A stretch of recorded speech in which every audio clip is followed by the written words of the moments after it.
You can see that far? Not really. What did these two buttons say? This one? That says end broadcast. That one says stop streaming. So we live. We live. Okay.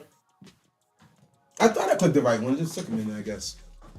Hey, yo! Hold on. Make sure mics are good. Mics are good. Mics are hot. Be careful. Right? So, don't say nothing bad about the Steelers or I'm going to expose your ass. What's good? What's good? What's good? What's good? What's good? I got to tighten my mic. Yo. That's the finale.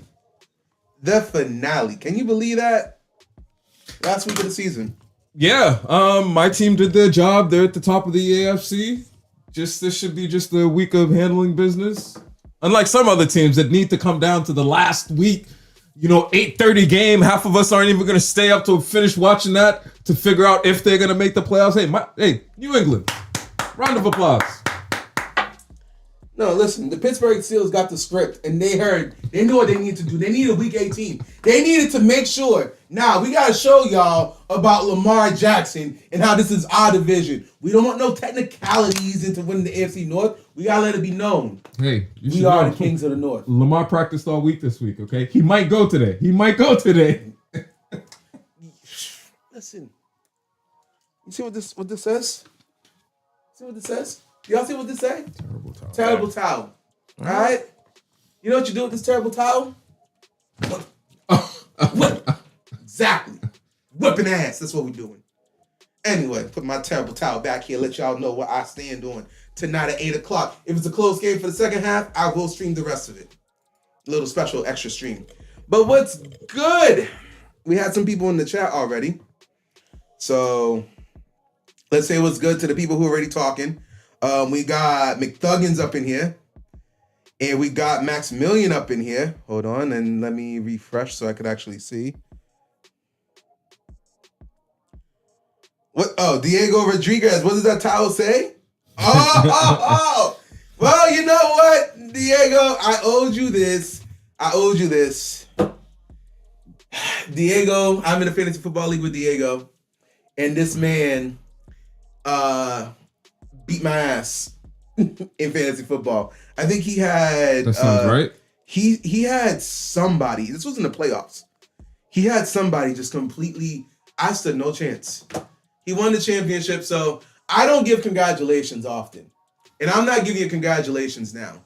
You won, luckily. You're the championship, luckily. You're the champion, luckily. Guess what? The championship only lasts for 1 week, and that was last week. Season's over. New season. I'm the 2B champion. But anyway, you did win. No congratulations coming from me. I'm a sore loser. What does Skip Bayless say? Show me a happy loser, I'm going to show you a loser. All right? So therefore, I lost. But you know what? I got it next year. Deuces. All right, Tuga? Congratulations. I was like, who the hell is Diego? Anyway, welcome to the family, Tuga. Okay. I will have to say, I do not like that Drake May is his nickname. Isn't that what his name is? No. His nickname is Drake May. Look in the chat. No, he wrote it in there. Maximilian wrote it in there. Drake May for MVP. For some reason, his nickname is his name. I do not like that. That's funny. That's not a nickname. That is not a nickname.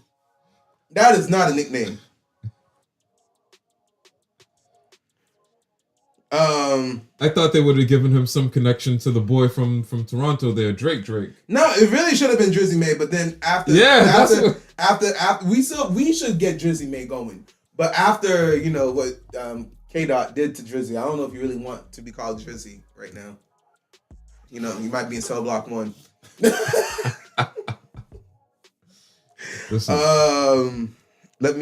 really got to get everything up on my tablet up and running so I can actually stay on top of the chat here.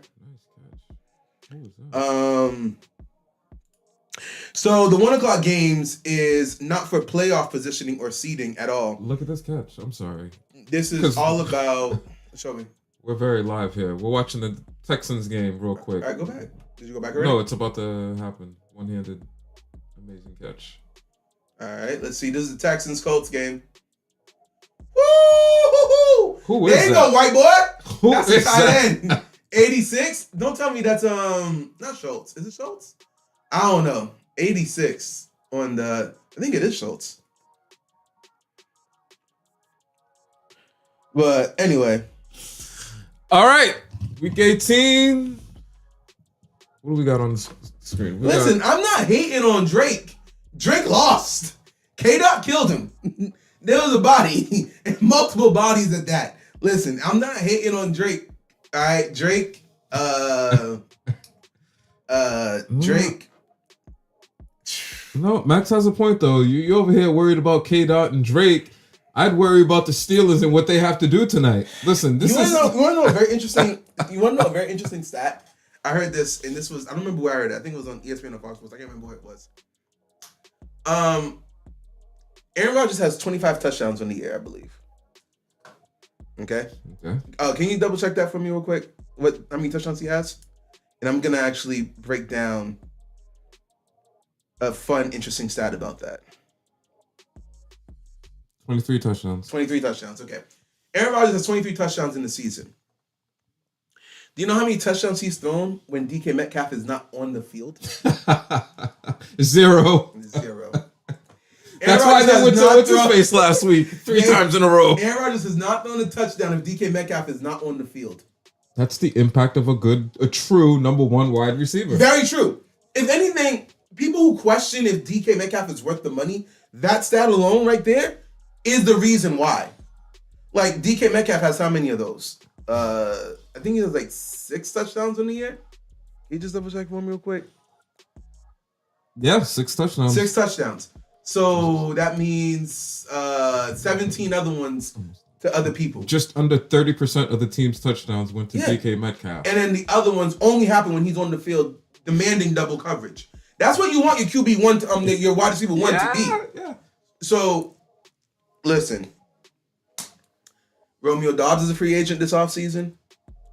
T. Higgins may be available this offseason. Do you think T. Higgins wants to be a number 1 wide receiver? I think he's the perfect number 2. Your number 1 goes down, he could fill in for a couple of weeks. But do you think he wants to step out and go to a team, say some random team that like the Raiders? They give it if the money's right with the Raiders. Do you think he goes to the Raiders, or if the money's equal between the Raiders and Steelers, who do you think he picks? Steelers, hey, you're the number 2. Raiders, hey, you can come in here right away and be our number 1.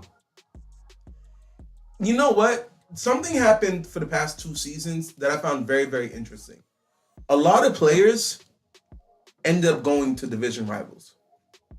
Aaron Jones and Josh Jacobs pretty much swapped teams. They want to stay in the division to shove it to the other team's face. All right. We got Patrick Queen. He was on the Ravens. It's been happening a lot more recently. And if they let go of T. Higgins, I could see T. Higgins thinking, like, honestly, okay, here's the issue. I'm going to stay in the division and show them. No wide receiver is going to come to Pittsburgh if they're not sure that Aaron Rodgers is coming back. And I don't even believe we want Aaron Rodgers back. I want Malik Willis. I'm 100% on the train for Malik Willis. And Diego, we're coming to your question in a second.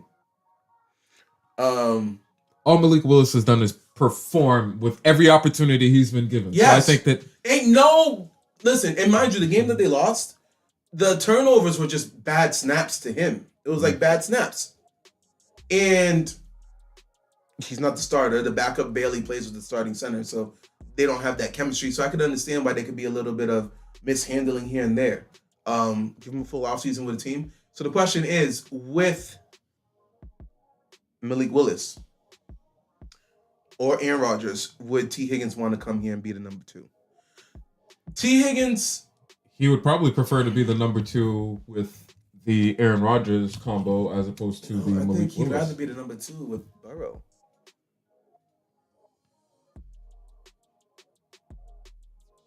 Okay. What's the difference between Burrow and whatchamacallit and Rodgers outside of age? They're both right. Wait, whoa. You're not gonna get our channel canceled that quickly. I need you to clarify. Are you saying that Aaron Rodgers is equivalent to Joe Burrow now? Joe Burrow's not out here having fun, he said. Aaron Rodgers is at least having fun. Dog, ain't no way. And we don't know if Joe Burrow's coming back next year. He might just retire in the offseason. We don't know what's going on with Mr. Burrow.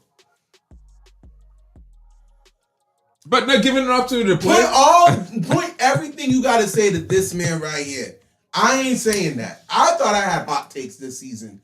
I'm going to short this one and be like, let's see how this aged. So hold on. Remember the stat that you just shared with us. Check this out. Aaron Rodgers threw 23 touchdowns. All these touchdowns have come with DK Metcalf on the field. Mm-hmm. If you add T. Higgins to that, 23 becomes 33, 35 touchdowns that he throws next year. And T. Higgins would stand to benefit from that because, oh, hey, you guys can focus on DK. Just like right now, he benefits from people focusing on Jamar Chase, which makes him look better as a player. Okay. Let me phrase it this way for you. If I'm going to be a number 2 wide receiver, then I might as well stay where I'm going to be. There is nowhere else where he could be a better number 2 than in Cincinnati. He knows the offense. He has rapport with the quarterback. He has rapport with the whole system. Why go be number 2 somewhere else? You don't leave your job to be the same position somewhere else. You leave your job to get a better position somewhere else. Better is the devil you know. T. Higgins, as much as I would love for you to be our number 2, if you think the Bengals are cheap, Steelers don't pay nobody. the Steelers are the second poorest organization in the NFL. And poor with quotation marks because still the owner still has over $1 billion in liquid assets. Their players are never setting or resetting. Their players are just part of the market. Just TJ Watt and DK Metcalf. He didn't even reset the market. He just did. All right, so Diego asked a question about, are the Bucs making playoffs? After last night, the Bucs won. So just so everyone who's watching who doesn't know, the Bucs need the Falcons to win. Yes, the Bucs need the Falcons to win to make the playoffs. No, the Bucs need the Saints to win. The Panthers need the Saints. One of these two teams needs. Listen, the Saints or the Falcons need to win today for the Panthers or the Bucs to make the playoffs. I'm pulling it up right now.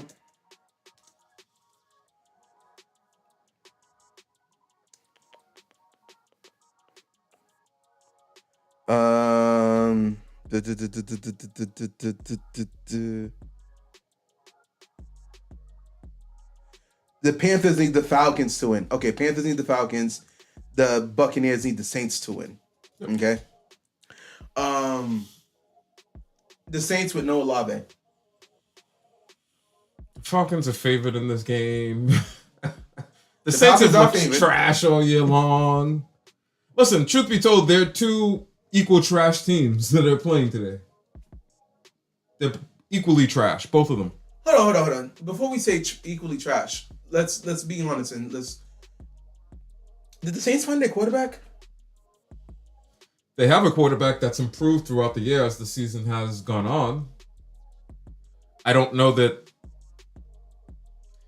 Right now, they have a quarterback that seems as if he has the potential to be serviceable. Juwan Johnson on the Saints already fumbled the ball. And that's the and Cam Ward is hurt, so the Jaguars won the game.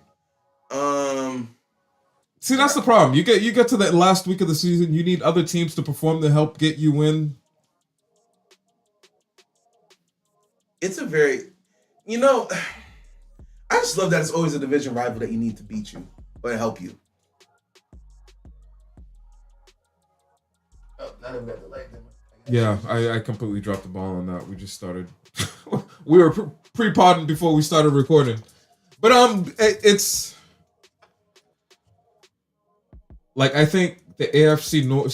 Some of my favorite divisions, the AFC North, the NFC East. They're my favorite divisions because these teams just seem to beat up on one another. It seems to always, year in and year out, come down to, hey, we need to beat you or you need to beat us to make the playoffs. And I really I really enjoy that.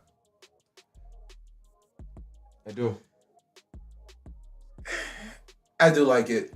Because honestly, this is the time of year when owners can stick it to other owners.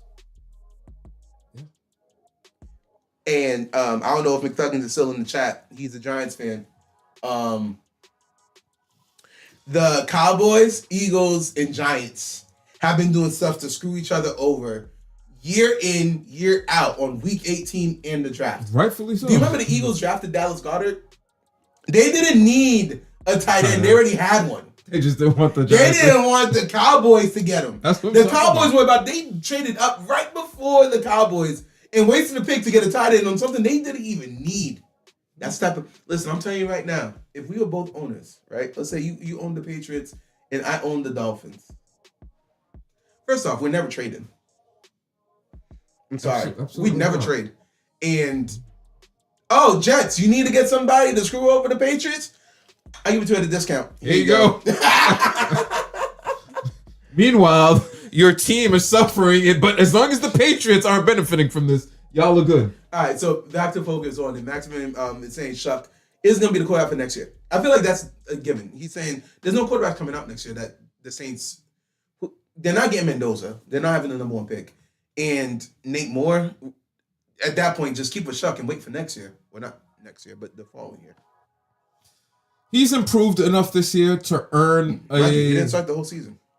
Exactly. I think he's improved enough this year to merit being given an extended look. And that's about all that it is. He seems to be progressing. He's progressing and deserves an opportunity. His numbers aren't the sexiest, but for somebody, he's 6'5". For some reason, I thought he was smaller than that. No, he got some prototypical features. So he's a second-round pick. Want to fix that light real quick to be just regular? Hold on, just gotta hydrate.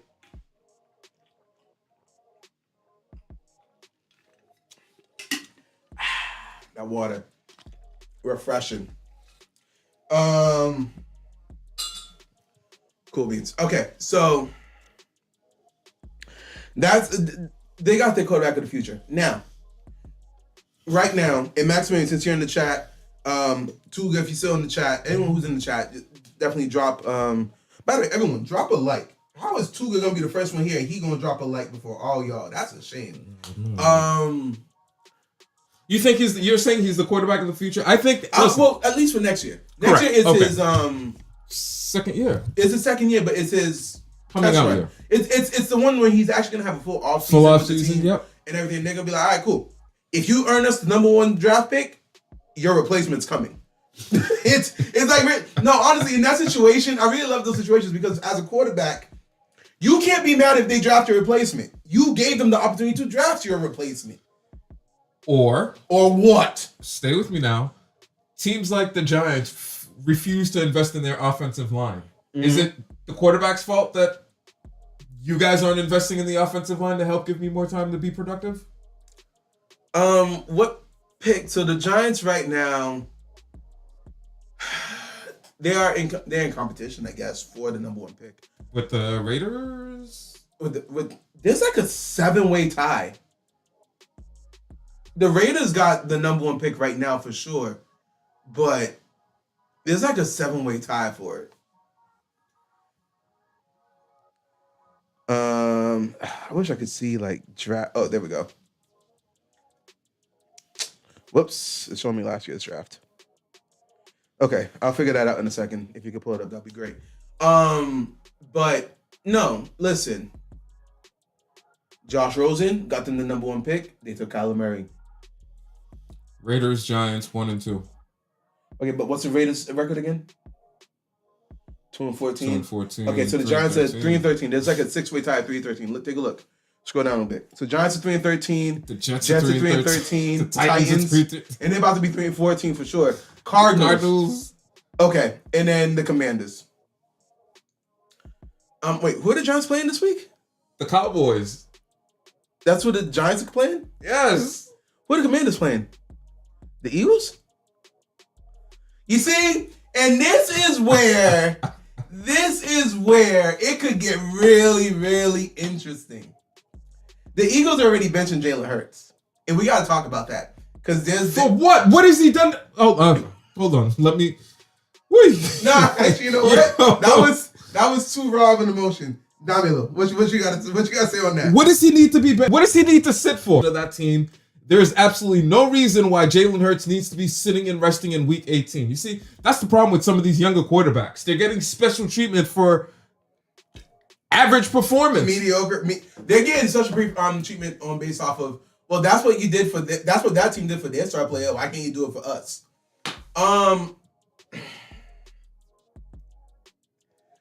I don't disagree with you, but that's not the part that really catches my attention. You know what the part that catches my attention? You know what part catches? What happens if Tanner McKee comes out and balls out? Yes! Let's have a quarterback controversy going into the court playoffs. Yes! There won't be a controversy. Let's stop that. Yo, the Giants Why not? up. The Giants are up right now, 3-0. Oh, wait, no. The Cowboys are about to take the lead. Okay. Listen, let's calm down, all right? It's just the first quarter. When the second half starts and excuse me, I'm not a Giants supporter, and they have the third string out there, like, wait a minute, who's that?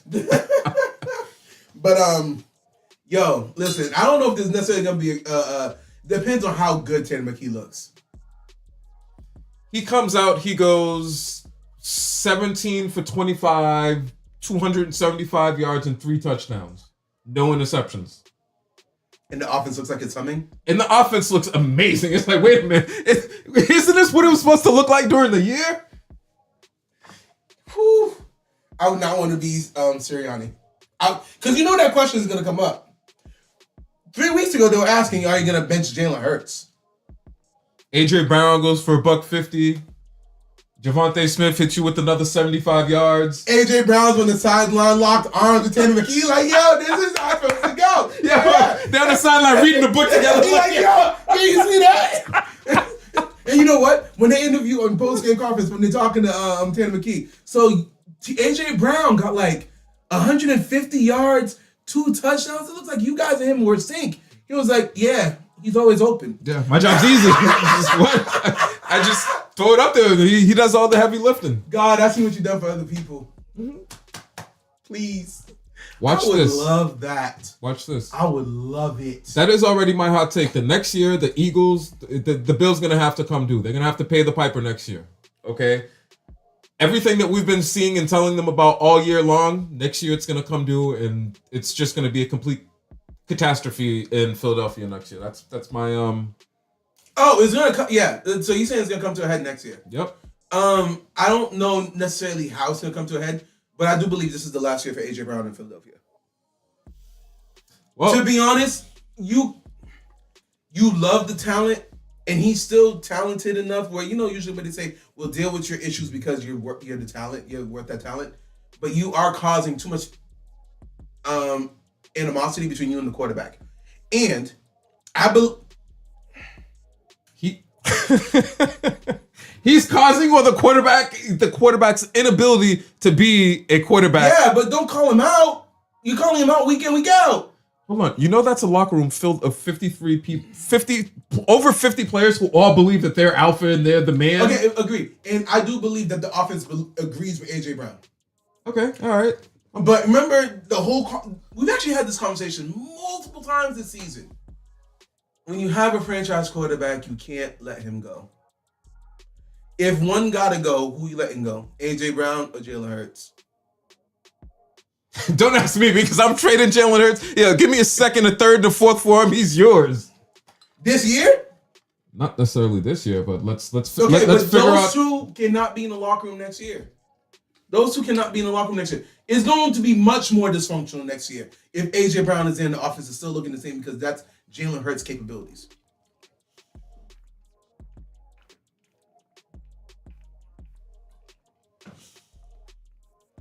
Oh, no. Hold on. Ooh, what was that? Whoops. We have no types of technical malfunctions. Oh, so that means that AJ Brown is likely to end up on a competitor is not necessarily going to. Oh no! Hold on. Oh, it's good on my end.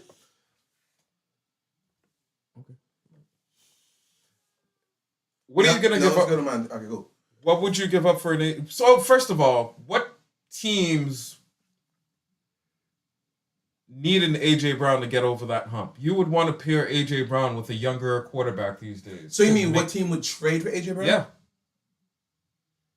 So for example, would the Washington Commanders give up something valuable to add AJ Brown with Jalen Daniels right now? Would I find that trade to be really, really hard. Just because they're the same division. Would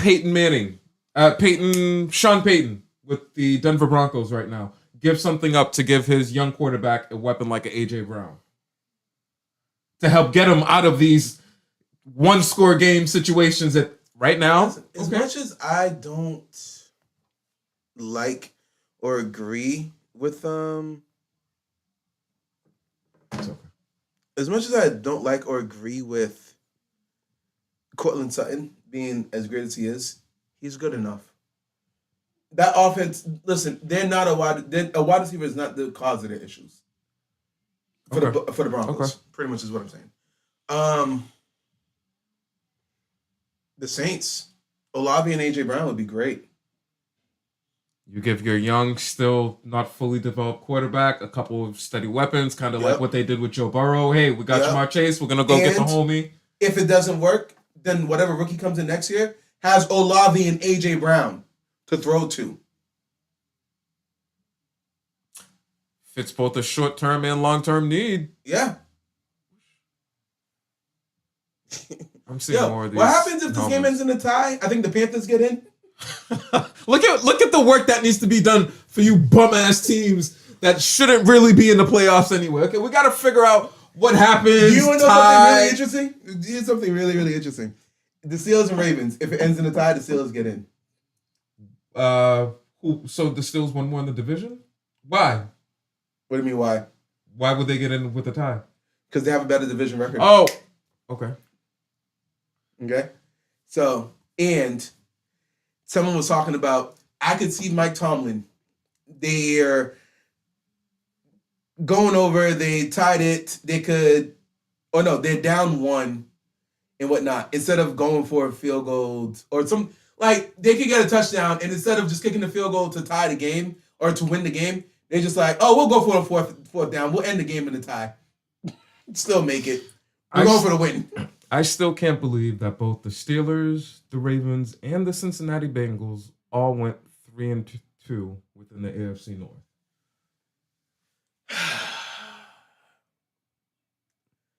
Yeah. The AFC North is, okay, let me summarize the AFC North, right?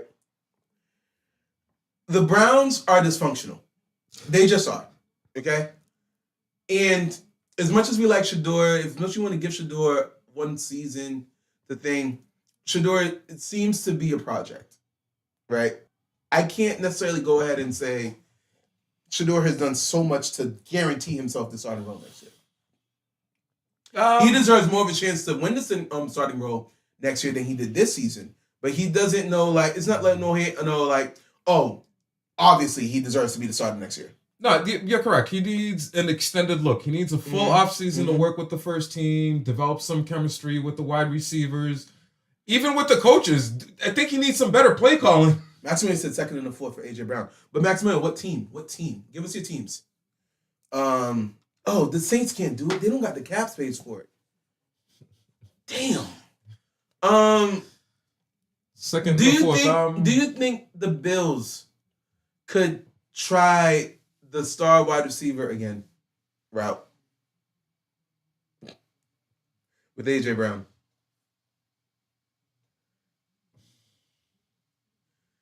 They probably won't, because I will say this. For everything that Josh Allen is good about, the one thing he is not good about is handling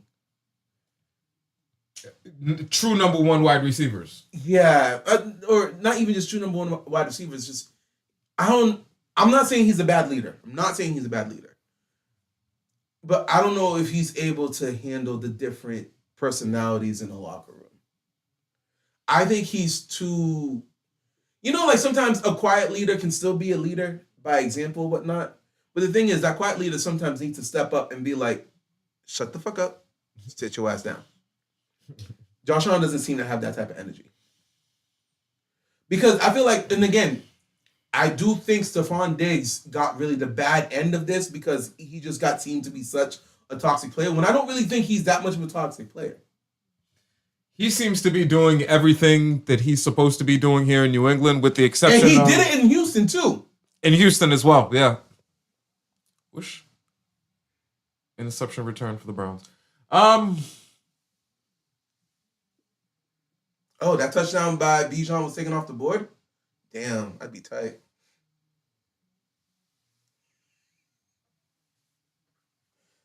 Yeah, you're saying?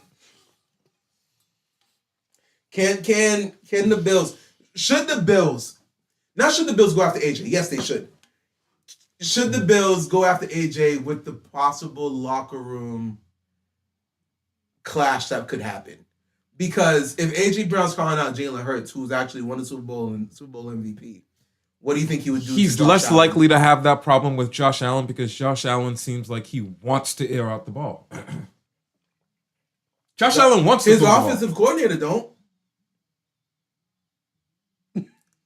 So what do you think happens when, if his offensive coordinator right now doesn't want to open up the field, what's going to change if they get A.J. Brown? If they're going to go after an A.J. Brown, there has to be an understanding that, hey, we're not going to keep coming out here and running plays for Camrys when we have a Ferrari on the outside here. Hey, listen, the Camry be every It's day. reliable. It's reliable. You get a lot of work done with the Camry, but if you got a Ferrari on the outside there, every now and then you got to call a play that lets the Ferrari do what the Ferrari does. I'm really looking, and I can't really see. He wouldn't want to go to the Jets. The Lions can't get him. They got too many. The Bears can't get him. The Chargers can't do it. Listen, stop playing. We know that A.J. Brown's going to end up with his favorite coach, Mike Vrabel, who didn't want to get rid of him from Tennessee in the first place. He's going to end up with... So y'all going to get rid of Stephon Diggs and who? See, and that's that. We've had some wide receivers this year that seem to be having almost breakout style seasons. Booty, Deshaun Booty, and Matt Collins. Mm-hmm. The question is, do you want... You would have to give one of those guys up. Hold on. Would A.J. Brown work on the Ravens?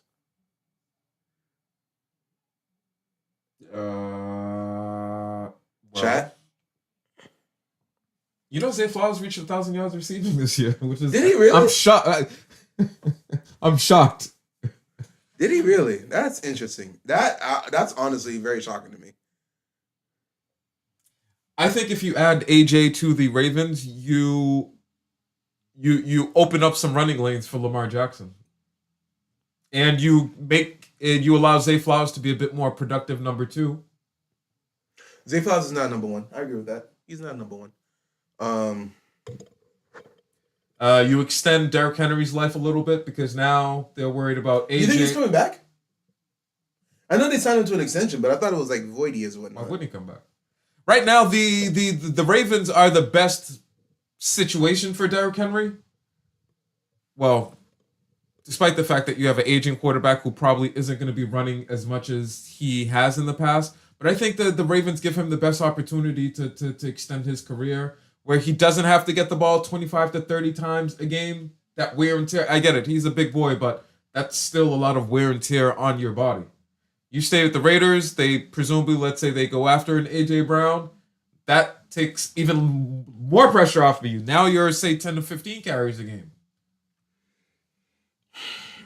I agree. I'm not disagreeing.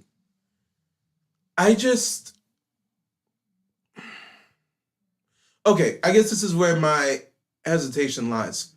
You think the Ravens are running it back again next year? Let's say the Ravens lose tonight. They don't make the playoffs. I need a new offensive coordinator in there. And what about new head coach? They're not moving on from Harbaugh. You don't think The Ravens are like the Steelers. They don't change coaches unless they know. What's his name? Chucky from the Raiders, redheaded coach. John Gruden? John Gruden. Jeez, thank you. Chucky. Hey, I'm sorry. That's who I associate with John Gruden, guys. I'm sorry. You know what? I associate him with the little Chucky doll. Is that not his nickname though or something? I don't know why I figured it out. That's what you were talking about. Okay, my fault. Go ahead, continue. If the NFL were willing to accept him, he would be a coach that I think could move into one of these more established organizations that they would give a shot. So even with all the off the field issues that might still haunt him. I'm not justifying it. The man had some personal emails get released. That's what he was saying in emails. Imagine what he's saying behind closed doors where there aren't any emails. That ain't no traceability. Where it's just a he said, she said. Yes. So again. Yeah, America's a country of second chances. Listen, for white men, yes. In the NFL, it boils down to, hey, buddy, can you win us some games or nah? You saw what happened to Bill Belichick? For years, hey, greatest coach ever. As soon as he started having some situations, they looked at him was like, yo, first it was, hey, we mutually decided to walk away. Then there was a Breakfast Club interview talking about, hey, I fired him. What are you talking about? Yo, I'm the owner of the team. I fired his ass. And then it was, oh, well, and then they did a whole documentary. Just, listen. Things change very quickly. Oh, check this out. Tyler Shuck. Shuck. Shough. He has the most wins as a rookie. That's crazy. He's been a top 5 quarterback since he started. For the past 5 weeks. Like we said, he's worked his way into getting an extended look next season. Let's get a full off season. Let's see what we got in them. There's the fact that they're in salary cap hell and they're having those issues. It's gonna know the thing about it too is I will say this. Remember what have I said this earlier. Let's see if you remember what I said because I was spitting facts and I was spitting notes. When you're gonna draft a quarterback rookie, what type of head coach do you need? Oh, an offensive-minded head coach. You know who the head coach is? Kellen Moore. You know what Kellen Moore's history? Isn't he a former player? He's a former player, but he was the offensive coordinator for the Cowboys, then the Chargers. And the year the Eagles won the championship. Okay, so he's all right. So he's been around. He's got some been experience. Around. He knows offenses. Mm-hmm. He helped Dak Prescott have that damn near MVP season. He's been around offenses where he can do that stuff. He drafted Shuck. Oh. Shuck was his choice. Wasn't even a first round pick. It was a late pick. Second round pick, 40. Was he second round pick? Okay. He saw something. Now, the plan was never for him to start, but damn, that's a catch. I don't know if you saw that. That's a catch by Johnson. Juwan Johnson did a crazy one-handed catch. He said, I'll take that. Thank you. Look at this. Yeah, that's mine. Hold on. We don't know if it's a catch yet because in 2025. You know what? There's a few things that shouldn't be subjective. Ruling a catch should be subjective. All right? I am convinced ruling a catch should be subjective. It's like, well, no, he got 2 feet in, but he didn't make a football move before that 3rd foot hit. So it's not like, wait, what? Him rolling on the floor, getting tackled. So Shuck is in a situation to succeed. Really? Oh, the Cowboys. Is he bringing it in? Oh. I would be so discouraged if I got 90 yards and I just couldn't get that last 10. 100 yards is a lot. It's a pretty far distance. It's a very good distance. I'm not gonna lie.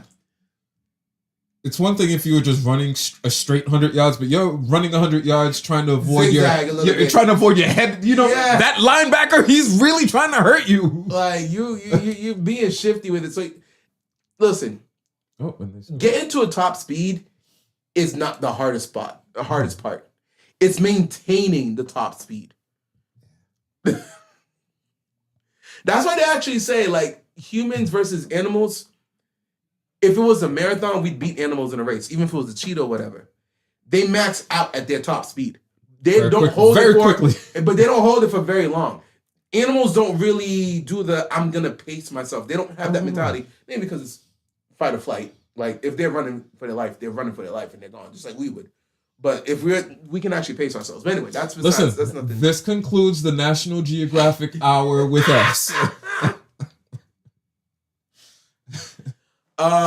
So let's see what else we got here.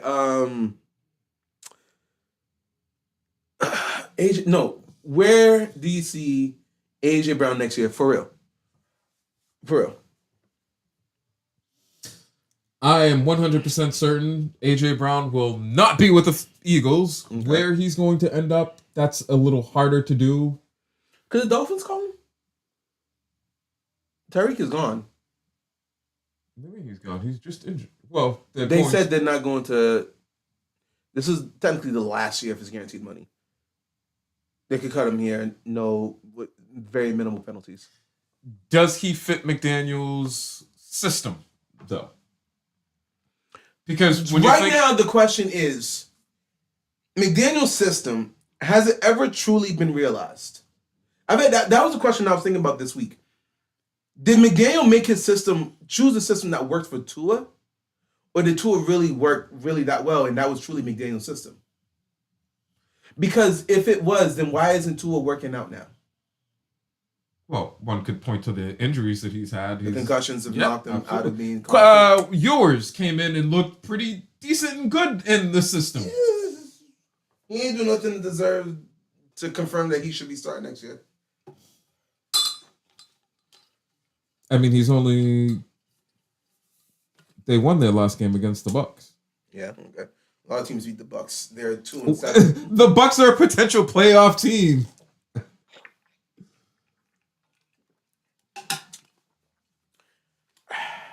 Oh, damn. Good. He's actually played 3 games, completing about 65% of his passes, 485 yards. He started 3 games? Yeah, Quinn. I always thought it was Quinton. It's Quinn. Quinn Europe. I thought it was Quinn, and then when I just said Quinn, I was like, oh, it must be short for Quentin. He's thrown 2 touchdowns and 2 interceptions. His rating. I really don't understand. Hold on, what's our bet again, Maximilian? Did we finalize the bet last week? Oh, you and Max do have a bet. Oh, I don't know if you finalized it. It was a quarterback related, and the quarterback. It's Sam Darnold. Oh, you know what? Let's actually talk about this. Did Sam Darnold exercise his ghost? Oh yeah, I wanted to ask you. Did he made you eat your words, right? The lights were really bright last night. Was he that good? His team won the game. Okay, yeah, no, they've been winning the game in spite of him. Pretty much this season. A lot. He was 20 for 26. That's good. 198 yards, 7.6 yards per attempt, 2 sacks. No touchdowns, no interceptions. Okay. And they locked up the number 1 seed in the NFC. Come on. And his quarterback rating was 97.9. Okay. Is that the out of 100 one, or is that the out of the 158? Oh, hold on. Because it was the game, it was the out of the 158.3. I don't know. I can't keep up with what NFL doing out here. And they won the game. So can the offense that you saw last night win the championship? Win the Super Bowl? Yes. Hear me out. In the playoffs, it's not all going to be high-flying offense. You're going to have some games that are going to come down 13-6 victories. They had was that their running back? What's his name? Charbonnet. Charbonnet, yes. Charbonnet, okay. Charbonnet. He had a nice long run that took it in from about the 30 or something like that. So they've got some big play capabilities there. He's got the wide receiver. Yes, absolutely. I believe that they can. Between Charbonnet and Walker, Jackson Smith and Jigba, they could win a Super Bowl. Okay. Could. I'm not saying they will this year because. Okay. I'm going to read you some interesting stats. The San Francisco 49ers defense, that's who he was playing against last night. He put up 13 points, where it was 1 40-yard touchdown run, the one by Charbonnet, and then 2 field goals. Okay? However, we get the job done. All right. Now, obviously, I believe the kicker also missed 2 field goals, so it really could have been 19-3. Okay? Credit where credit's due. That's the same defense that Caleb Williams put 38 points on. When? Beginning of the season or recently? Last week. All right. That's the same defense Phillip Rivers put 27 points on. 44-year-old Phillip Rivers. Who's not playing this week. That's the same defense that Cam Ward put 24 points up on. And after each one of those losses, what do you think? These guys just went home and started playing Madden and just... No, after each one of those losses... No, they won those games. The 49ers won those games. I feel like last night was not so much about Sam Darnold, but the San Francisco 49ers, the Seahawks defense. Because in those same games, Brock Purdy has gone 37, 48, 42. Even before then, the 49ers offense had not punted for over a month and a half. And that same offense was held to 3 points. So last night, I really can't give you no answer on Sam Darnold because the 49ers defense got so many injuries. That part is very true. That's all they kept talking about during the game. Darnold could not get 2 touchdowns. He did not go, I see ghost mode and start throwing 4 interceptions like he did against the Rams. He did not. He did not lose them the game. But he didn't win them the game. The defense did. Since Brock Purdy's come back, the 49ers have scored 41, 20, 26, 37, 48, 42. You held that offense to 3. Shout out to the defense. Sam Darnold may not have seen ghosts, but he ain't played good. His job is to put the team in the best position to win the game, get some numbers on the board. He didn't do that. The defense put them in the best position to win the game by saying you guys ain't even going to get more than 3 points. He put the team in position for the running back to run in. 40 yards away? And then he put the team in position to get a couple of field goals. 40 yards away? Seal this game up. Victory is his. No, when you look at it like that, honestly, no, you're right. I see what you're saying there. That's why judging a team based on quarterback play can sometimes be tricky because the teams can so often win games, and you're looking at it and saying, what the hell? What did you do in this victory? I tweeted something out on our Twitter. Follow our Twitter. Sam Darnold and Tom Brady are the only quarterbacks to have back-to-back 14-win seasons. Oh, I saw that last night. That stat, that number. Like, wait a minute. He did it with 2 different teams. And when I saw that, I tweeted out, and I was like, I think it's time that we kind of start killing this quarterback wins as a stat. Like, it's not. It is not. It's not. If anything was supposed to put the final nail in the coffin for that being a take, that was it. Hey, he's in some good company. Some good company. Take 2 different teams, 13 plus wins. That's impressive. It is. It's not. You played a role. You played a role. You played a role somehow. Okay, so there's multiple things that he broke. That is true. That was another stat line. Multiple teams to 13 plus wins. Yes. But back-to-back 14 plus win seasons is the stat that he broke. Or is the stat that he's up there with Tom Brady on. All right, so not different teams. All right. Oh, okay. Because, Brady didn't win 13 plus with the Bucs. No, not the first year with the Bucs, no. All right, so what's up? Great stat.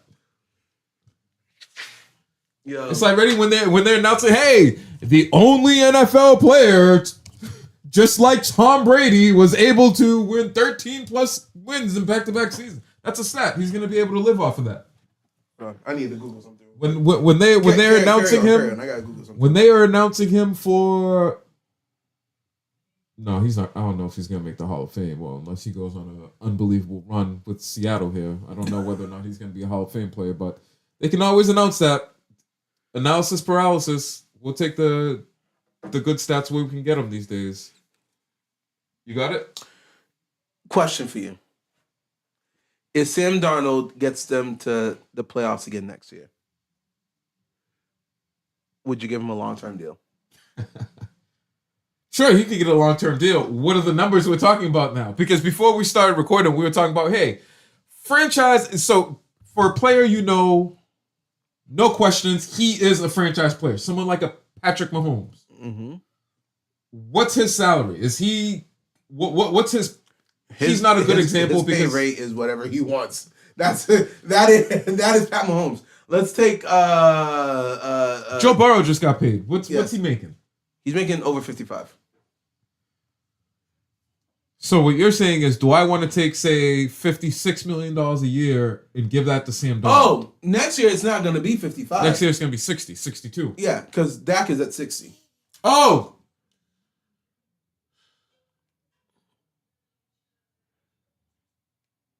Yo, we're getting to a point where quarterbacks need to not count towards your cap.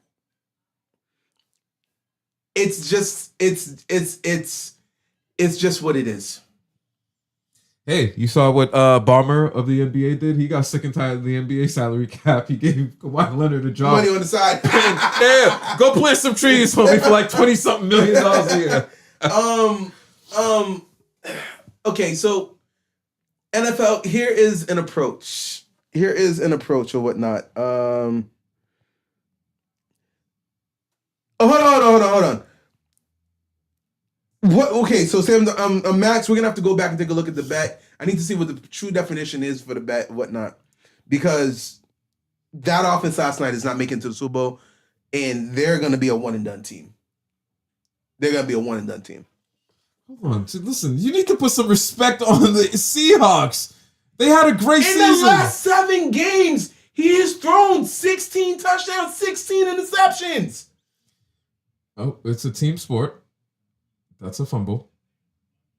Yo, Buccaneers and Panthers fans are watching this game. It's like, oh my God, what the hell is going on? This game has gone back and forth with just turnovers and everything. Yes.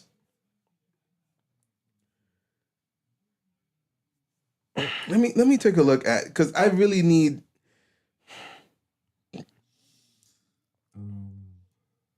One's gonna get a first round bye. 1-1, 3-3, 6-4, 8-4, 8-8. Since November 16th, he's 8-8 in touchdown interception ratio.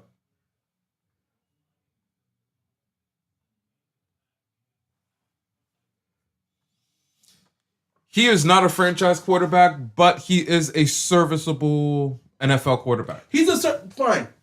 Do I want to pay him $60+ million a year for his services? Can you actually, apparently Max can. So kudos to you, Max. Can you really see Sam Darnold? Something First Take does. They call it that's a Lamborghini. The Lombardi test. Can you close your eyes right now? Super Bowl's won. And holding the Lombardi trophy is Sam Darnold. Can you see it? No. If you have to take that long to think about it, it's a no. I think he has the right pieces. Okay, and the funny thing is, with all the quarterbacks out, let's say Lamar doesn't even make it out. And let's say Josh Allen is one and done. So out of the remaining quarterbacks, put your fandom aside. Which quarterback do you see most likely to hold the Lombardi at the end of the season? That's not fair. Ooh, the Texans, CJ Stroud. Okay. He passes my Lombardi test. Yes, he does. Matt Stafford passes my Lombardi test. For some reason, Jalen Hurts somehow fell out of my Lombardi test. And the funny thing is, I actually pulled up a photo of him doing it, and like, nah, that was AI. So I'm gonna put that up on ChatGPT or something. No, that was Grok. Someone went on Twitter and did Grok. Yeah, I call it Twitter. It's not X. Oh, is it back live? No, still doing the ball of death. Close it.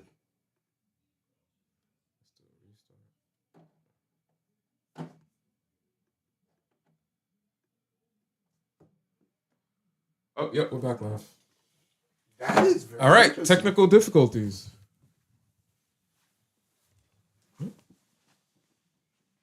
turned off the camera. I'm turning back on in a second. Oh, well, I actually didn't turn off the camera. I turned off the logo. Okay, so I don't know what the hell that was about. The stream just dropped for a second and came right back. What were we talking about again? I said Grok, Jalen Hurts. Oh, Jalen Hurts fell out of your Lombardi test.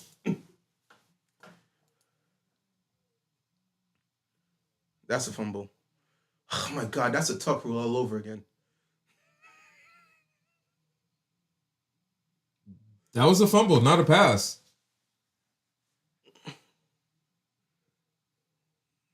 100% fumble. And who is this quarterback? Riley Leonard. Oh, Philip Rivers announced his retirement again. Once he already got benched, he was like, I'm retiring. You can't bench me. I quit. Listen, it was all fun and games for a couple of weeks. Oh, 44. Now, the one thing that we have seen is based on today's rule, if you find the right 40-year-old who keeps himself in shape, and Philip Rivers didn't even keep himself in shape either. Correct. So quarterbacks, guess what? You can play until you're 40 these days. But probably not Philip Rivers, because even towards the latter end of his regular career, he was already starting to look a little bit like he was showing his age. He was showing his age. Yeah.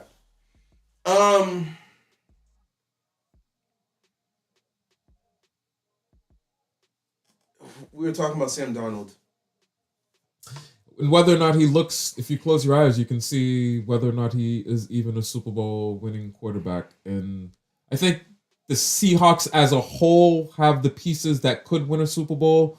Are they going to win that Super Bowl purely because Sam Darnold comes out here and carves up the defense week in and week out?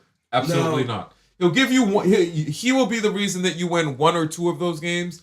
However, he's also going to potentially be the reason why you might lose a game because let's say he starts throwing the ball to the wrong team. Like, oh, it's my fault, my bad. The fact that he's really 8-8, and if you want to take out that Saints, the Rams game where he threw 4 interceptions, then he's just 8-4. That's still not a great touchdown to interception 2-1 ratio. Yeah. One could point to, hey, this is my first year with the team. That's why I did the second half of the season. Because in the first half of the season, right? 2-2, 4-2, 5-2, 9-3, 11-3, 12-4, 16-5, 17-6. First half of the season, 17-6. 17-6. And then after that, 8-8. All right, so he's got some things. And that's not even counting the fumbles. He's got to learn how to close out the season and finish the season hard. And they are doing nothing but feeding Justin Jefferson today. Listen, the coach told y'all, Justin Jefferson's not going to be under 1,000 yards on my watch. I'm not going to be that guy. We're not going to the playoffs, but our wide receiver, he's going to get his numbers. AJ Brown was like, I love a coach like that. That's my coach. Send me to Minnesota. Fuck y'all niggas. Oh, the Jaguars looking to go into the playoffs with some momentum. They're up. Listen, honestly, the AFC South is getting really scary. The Jaguars defense and the Texans defense and the offenses are not horrible. The AFC South is looking really. I'm just talking about those. I ain't talking about the Colts. I was gonna say, let's see. The Colts were looking scary than a fractured leg and a torn Achilles or ACL. The Colts have proven that they are a quarterback away. They get the right quarterback. That team, they're built for right now. They confirmed it because we didn't think they were. They thought they were. We thought they weren't. And then they said, "Oh yeah." The Texans, their defense has helped make them legit. And CJ Stroud is coming. He's actually. It seems like he's ramping up. He's getting better ever since he came back from the concussion. He's gotten better and betterer. Better and betterer. I could help it. Damn, I don't know why Cardi was playing in my head. Where is he? Let me take a look at his stat lines real quick. Stroud, since coming back, has been okay. Cool.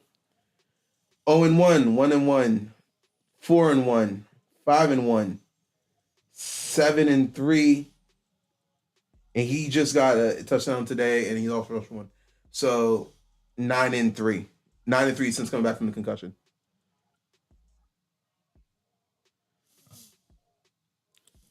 He's only played in 13 games, so his numbers are No, but I just looked from since he came back from the concussion, which was towards the midpoint of the season. His yards, first game back, 276.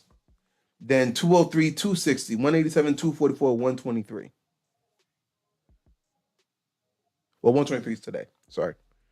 So let's get back to what you were we started on this one, but then we kind of got off. You were not too happy about the Eagles sitting Jalen Hurts. Perks like that should truly be reserved for teams that excel so much during the regular season that, hey, you know what, guys? You kind of deserve this. Our position is secured. Okay, let me ask you a question. Let's put it this way. What's the identity of the Philadelphia Eagles this year? I'll answer your question with this. If we don't know, how are they going to know? Okay? I mean, that right there. Most teams, you get a sense of who they are. It's week 18. I still have no idea who the Philadelphia Eagles are. I have no idea. So as a defensive coordinator, how are you going to game plan for them? Aha! We're playing 4D chess. Realistically, if you ain't know it in the first 17 weeks, you're not going to figure it out in week 18.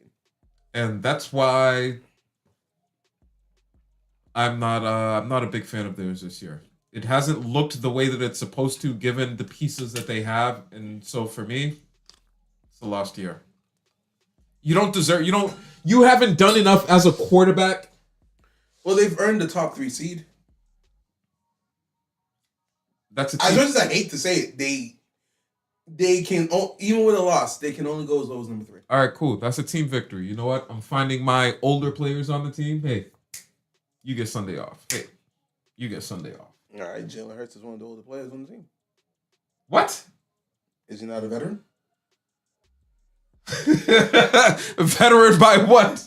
He's on his second contract. He's been in for more than 5 years. Listen, he hasn't done enough. Sorry. Put up some amazing numbers. So you don't want the Patriots to sit Drake May this week? Absolutely not. This is your second year. This could be a lightning in a bottle. Come out and play week 18. Oh, so that he can prove that he's not a game manager, more of a game changer? Maybe I want to send a response out to Kim. Maybe that's what I selfishly want. Let's talk about that for a little bit. Mr. Cam Newton, I know what you were trying to say, and I know people are really trying to crucify him. It is too early to crown Drake May a game changer. He deserves to be MVP this season. I believe he's going to win it. He deserves to do it. Do you remember there was one year that Blake Bortles looked insane with the Jaguars? Oh. And then what happened the next season? It literally, I remember I was on a game chat on Xbox, and I had a friend who was a Jaguars fan, and he was like, "Nah, I think we need to have like a psychiatrist talk to Blake Bortles because how you did what you did last year, and this is what you're doing this year. This was only like 6 months ago. Like that was the year they beat us in the playoffs, and I was so sick about that.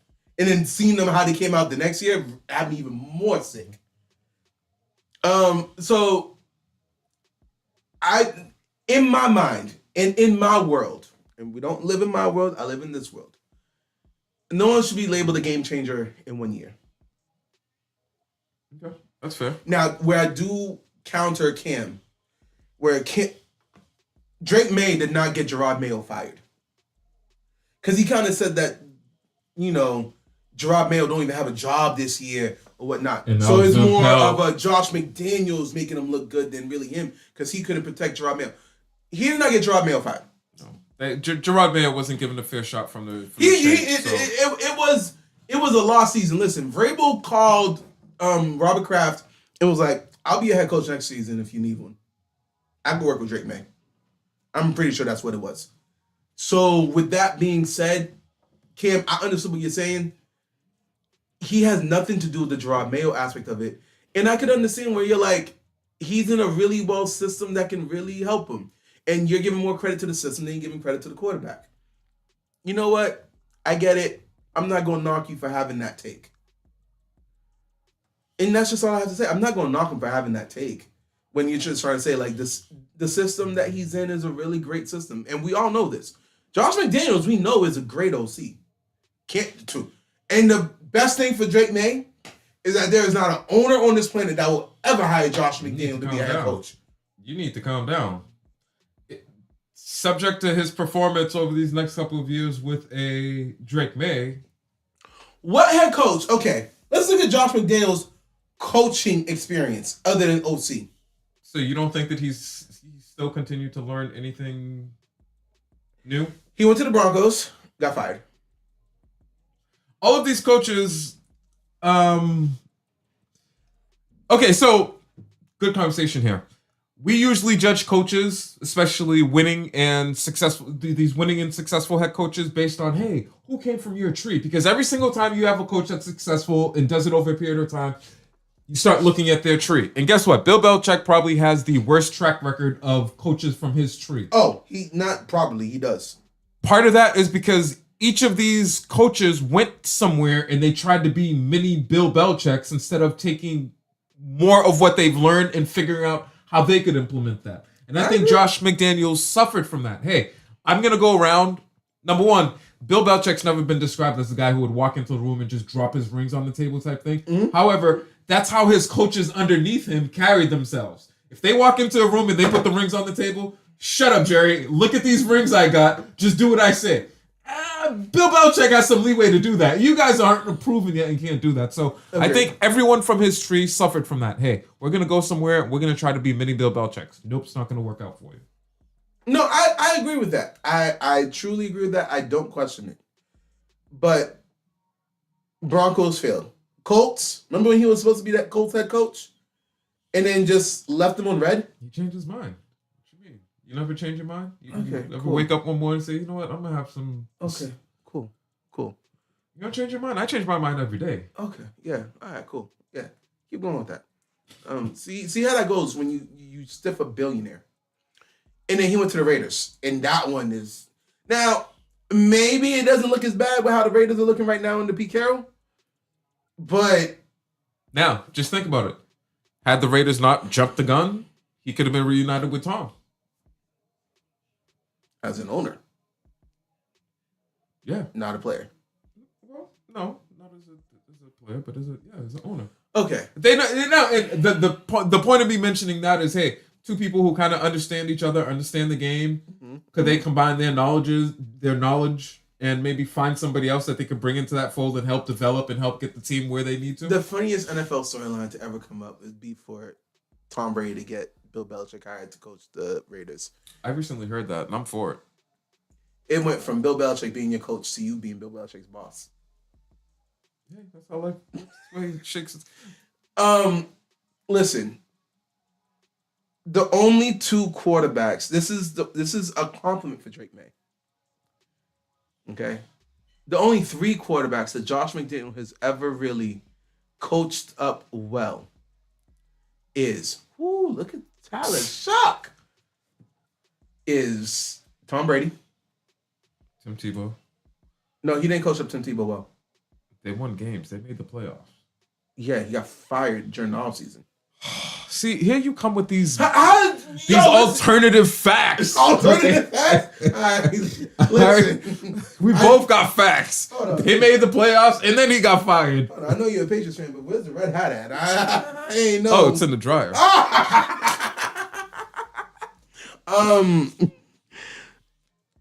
And Mac Jones. He did great with Mac Jones. Mac Jones was a Pro Bowl quarterback underneath Josh McDaniels. We also need to stop that damn Pro Bowl quarterback after you're an alternate to the alternate. And Drake May. He had Tim Tebow. And Tim Tebow was even the first quarterback he had. He had another quarterback. Was it Jay Cutler? Did he have Jay Cutler? Ooh, that might have been between that weird little period there. Not sure if he had Cutler. I feel like he did. He had he had Jimmy G with the Raiders. Yeah, but Jimmy G was getting hurt and stuff. He's always getting hurt. And he had someone else with the Raiders too. So it's not like he's had good quarterbacks that he hasn't been able to go in there and work with. He's had some crappy quarterbacks. Some less than desirable quarterbacks, I should say. Yeah, so pretty much it's a compliment to Drake May. Where it's like, when Josh McDaniels has a competent quarterback, the system looks really, really good. So that's just the only thing where I have to kind of argue with Cam Newton on that one. Max saying the quarterback that wins MVP never wins the Super Bowl in the same year. Oh, so we know the Pats aren't gonna win the Super Bowl. Relax. First time for everything. Just like Sam Darnold became the first quarterback to win 13 plus games in back-to-back year. So there's always a new stat out there to be gained. All right. First time a quarterback wins the MVP and Super Bowl in the same year. Oh, and he's the Super Bowl MVP on top. Oh, wow. Would that be the greatest season by a quarterback ever? It would have to be. Award-wise, yeah. To win the MVP, the Super Bowl, so and the Super question, Bowl MVP in the same year? Yeah, because, the question is, would you rather break the passing yards and passing touchdowns in the season or win the MVP, Super Bowl MVP, and win the Super Bowl? The latter. Yeah, give me the Super Bowl. The Super 3 Bowl trophies? Yeah. Give you the 3 trophies? Because most of these players, and I think this has been a conversation over the past few weeks or a month or thereabouts. Hey, would you win a Super Bowl or an MVP? And a lot of these players have selected MVP. Really? Because from their perspective, I dominated that. I was the best this year. Even though even though I didn't enjoy the team success, I came out and I was so dominant that speaks volumes. I can't be mad at that. I think Cam Newton was the one who said, hey, give me the MVP over the Super Bowl. And he chose that. He's never going to escape that meme. You know that, right? And he even said that. He's like, and I know people are going to come at me and they going to show the same gift of me not jumping on that ball. Listen, I can't imagine having a singular moment of my life, not only made as a gift, but to always be shoved in my face whenever I am speaking my truth. And people are trying to say that I suck, and here's why. You know what? And the thing is, to defend Cam Newton, I made it to a game that a lot of people don't make it to. That part. I was waiting for you to finish because, think about it. Yes, he made a mistake. Probably one very uncommon mistake made by him. However, I was at the Super Bowl, guys. It's not like I did this in week 15. Exactly. In week 10, I was at the Super Bowl. The game. The game that people dream of making to. And some of y'all never make it to, so... The Jaguars are out here putting belt to ass. Do you remember when, was it Jalen Hurts? No, it was Tua. It was like, man, who's Cam Newton? Listen, buddy. Listen, Tua would love to have Cam Newton's career portfolio right now. Yeah. Because, okay, you know what? Let's just talk about Miami for a second. They are right now. What pick would they have? One of the worst teams in the NFL. Yeah, but what pick would they actually have, though? This is interesting. NFL 2026. Number 11. True. They're coming here week 18, the Dolphins? What do you mean? The Dolphins are playing in Foxborough. Oh, today? Yes. Oh, wow. I didn't even know that. And the reason I laugh is because they're going to be leaving. It snowed this morning. I don't know if you know this. I was really pissed when I had to go clean my car to get over here. They're going to be leaving 70-degree weather to come play in 20-something degree weather up here. Yo, listen. It's likely to be colder because it's an afternoon game. It's the 4 o'clock game. Blood job to my layers, you. My fault. My Asian came out. My Creole came out. What was I about to say? Miami Dolphins. Tua. Is his career over? Yes. Oh, wow. You said that affirmatively and quickly. Tua is likely to be in the backup conversation. Do you think he'd actually allow himself to be a backup? It's either backup or out of the league. Do you think Tua has the makeup to compete for a starting job? Because, let me say the reason I'm asking that question. He really struggled with Brian Flores, where Brian Flores is a proven coach. I'm not handing nothing to nobody. You got to prove to me you deserve this. And he crumbled under that pressure. He said, he ain't like me. Honestly, the most Gen Z thing ever to do. My boss don't like me. I can't work in these conditions. This is a hostile work environment. Let me tell you something, guys, right now. Let me tell you a little bit something about my life. I'm sorry, I'm about to go into this. My last job, my bosses ain't like me. They wrote me up for the dumbest shit, and I didn't know better. So I actually signed off on it. I didn't know you could. When they wrote you up, I thought you had no choice but to sign it. I didn't realize you could fight it. I recently just heard that, but go ahead. Yeah. Okay. But guess what? Y'all niggas gonna have to fire me. And then they tried to. There was actually a point when they're like, we're about to fire you at the end of the month. So then guess what I did? I'm Haitian. Tapped into my ancestors. Woo! I did 100-hour weeks. I was doing all the overtime. And then they were like, damn. I kind of can't fire you right now. You're doing a little too much work for us right now. Like you can actually work this many out. I literally got a call from the boss who didn't like me. It was like, yo, your timesheet says 107 hours this week. You worked even Saturday? I was like, yeah. He's like, oh, okay, cool. So now at the end of the month, when I'm like, I'm ready to get fired, they're like, no. Well, here's another project. Kind of need this done like by the end of the month. All right, cool. I got it done in 2 weeks. They were not questioning my overtime. Listen, I made my salary before mid-May. That's how much overtime I did. All right? And let me tell you something. I went over and got me another job, better job, paid more job, everything like that. Okay? Just because your coach don't like you, it's going to make your job harder. Yeah, it made my job harder. I understand that. But people will end up finding a reason to not let go of you. Like, honestly, Brian Flores, if you showed that you were good enough to keep Brian Flores' team afloat, he don't have to like you, but he's eventually going to have to play you. Okay? Look at Shador and Kevin Stefanski. Okay? Because, honestly, Shador went through what Tua went through. That's if smart. you're really going to, you want to keep it a buck, Tua went through what Shador went through. Did Shador bitch and moan about it? Did Shador crumble under the pressure? Now, I'm not saying he's playing great, but Shador's like, nah, y'all I'm going to show up. And I'm going to make it so that you can't deny me. Tua's never done that. What was the first thing that Mike McDaniel did when he came to Miami? 700 highlights. About stuff that he does good to help feed his ego again. He needs some building up, get his confidence where it's supposed to be. But that's why I think that Brian Flores is a respected coach around the NFL. Right now, he's super respected. Everywhere, every stop he's ever made. Players love him.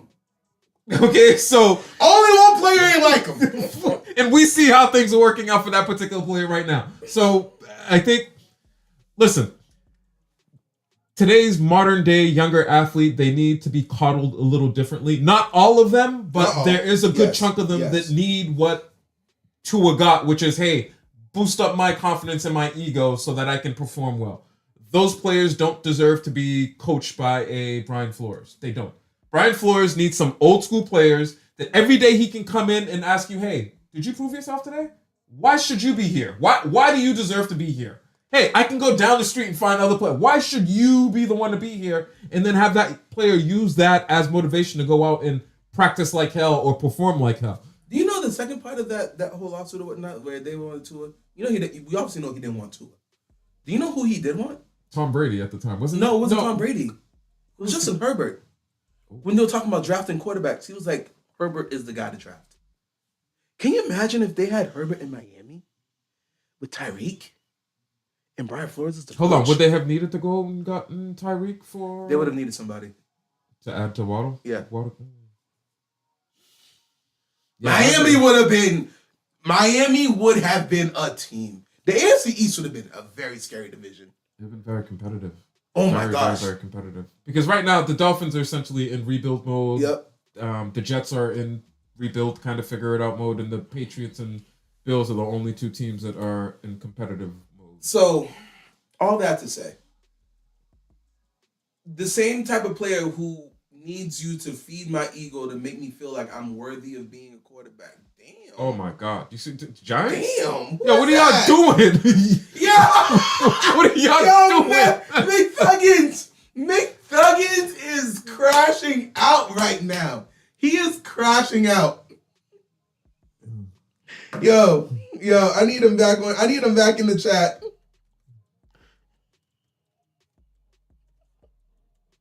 Yo.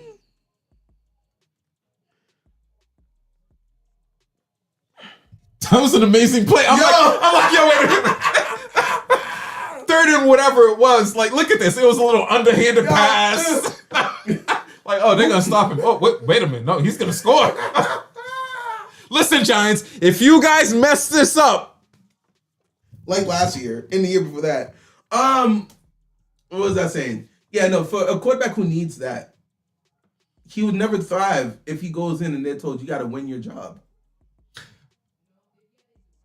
That's what I'm saying.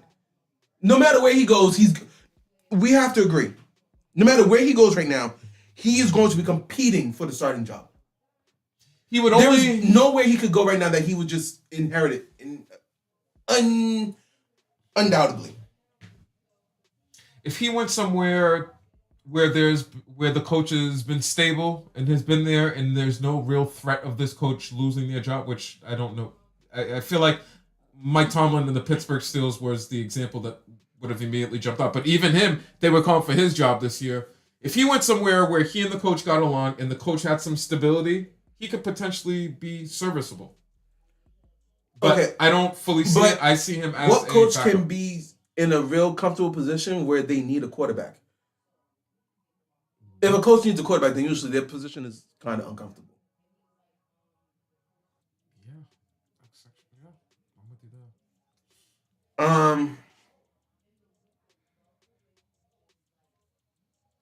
He does not, and this it sounds bad. When the pressure is high right now, he doesn't seem to respond well to proving anything. Prove that you should be the starter. Prove that you gotta do this. I need you to help me believe in myself. That's fair. A quarterback with that makeup can never win a starting job if he's competing for it. The only way he can have it is if he goes to a place that is undoubtedly it's his job. What is that going to be? The Cardinals? Yeah. But even then, if he struggles, they're going to be confident Jacoby Brissett. Journeyman. Lifetime backup. Who else? Minnesota Vikings. That's if they want to. That's if they want to close the door on JJ. I don't think they're going to do that yet, especially in favor of someone like a Tua. Okay, fair. In favor of a Tua, but they would be like Tua come in here and compete for the job. Because honestly, I don't think the Vikings are completely tied at the hip to Tua. I'm not to JJ. Are the Vikings tied to the hip? Now, the only thing JJ got from him is that there's no quarterback coming out in this draft. That's the only thing he got going for him right now. He's got at least one more year to where he can go out and prove. What pick do they have? The Vikings? Middle of the pack as a C17. Damn, 17? That's a little. They're 8-8. Damn. They're 8-8. Right now, their biggest needs are listed as safety, wide receiver, cornerback, offensive line, and linebacker. They don't need a wide receiver. The wide receivers, the dip in the wide receiver production was not an issue with wide receivers. It was purely JJ 9. Who I don't know who quarterback in 9. That's but I want to know what that nickname means. 9. It's his jersey number. So, how is your jersey like? Why there has to be a story behind it. Maybe his birthday is September 9th. When coaches get mad at players, they refer to them as their number. So, did the coach spend a lot of time calling him number 9? Hey, who's number 9 over there? Oh, you gotta catch those. Tips and overthrows. Gotta catch those. Hold on. The Jets are playing right now or no? The Jets, I don't believe so. No, they're not playing right now. Did you know that the Jets are about to be about to break an unbreakable record, or about to make an unbreakable record. Oh, that's what's up. Which record is this? No interceptions in the entire year. Well, under normal circumstances, that would be something to celebrate. However, that could also what be... situation would you ever want to celebrate that? Your defense has not got a single interception. Oh, hold on. I'm sorry. I thought you were implying that the quarterback did. I was like, well... No, the defense has absolutely no interceptions this year. Not one? Not even one. By like, oh, hey, off your hands into mine. Not one. They got a lot of dropped interceptions, but not a single interception. And if they finish this game, they're going to have the record of finishing an entire season, first team ever to finish an entire season without a single interception. And it can never be broken. It can only be tied. Wait a minute. Hold on. You get into this, like, quarterbacks be, every now and then the quarterback just thought, oh, damn, my fault. Like, they've had 0 through 18 games, through 17 games? Through 16 games right now. Technically, they're playing the 17th one today at 4. It's against Josh Allen and the Bills. Josh Allen's going to You know what makes it worse? What makes it worse is I'm really trying to defend Aaron Glenn. Aaron Glenn's a defensive coordinator, coach. And you didn't get one single interception. That alone is likely to make him cost him his job. Like, wait a minute. You, through 17, 18 weeks, you didn't even accidentally call a play where the play was right where he needed to be to stop something from happening? They've dropped it. They have dropped it. Yeah, but you hear how these players, like, usually when a team has a deficiency like that, every week the coaches have a segment during practice to help improve on that deficiency. Hey, CBs, safeties, jug machine. If you're dropping them, we're going to get you to catch them today. Yeah, no. That's the wildest stat I've ever heard. Because it's almost unbelievable. It's a thing. Hold on, I'm just double checking. Just messed my morning up. Because I'm... Even when you're playing Madden, okay? We've all started playing a game and just, hey, first play, we throw an interception. What do? Oh, hey, it happens. So, whoosh. And you have a defensive-minded head coach, which would mean that... This is the entire Jets team. No interceptions. I think they got a fumble recovery, though. That's what I'm trying to find right now. Oh, damn. Was that a catch? Yeah. Interesting stat line. Interesting thing to look for in the second games for today. Number one, how about Jets? Let's force a turnover. Let's not be that team. Let's finish the year and at least do something that we can hang our hat on. Look at this catch right here. Back shoulder. That's not even back shoulder. That's back ass cheek. And is that even a catch? Because, again, we're still trying to figure it out here. Oh, before I forget, I do have to stand on this hill again right now. The NFL is rigged against us by suspending DK Metcalf for 2 games. Yeah, keep your hands to yourself, buddy. Keep your hands to yourself. I was listening to a podcast and they said something factual. They're like, that little mush got him a 2-game suspension. If I knew I was going to suspend 2 games, I'd get my money's worth. I'm dragging you down and uppercutting you on the way back up. If I'm going to get suspended 2 games, we doing a good. I'm going to get my money's worth on it. That little smush is what you... Dog. And then people talking about you got to call security or whatnot.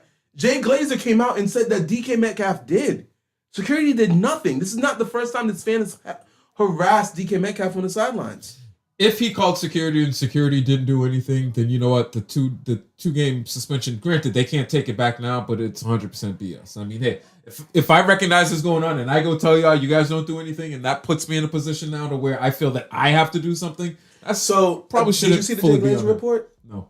So last year when he was in the Seahawks, that same fan, he called security. Security did nothing.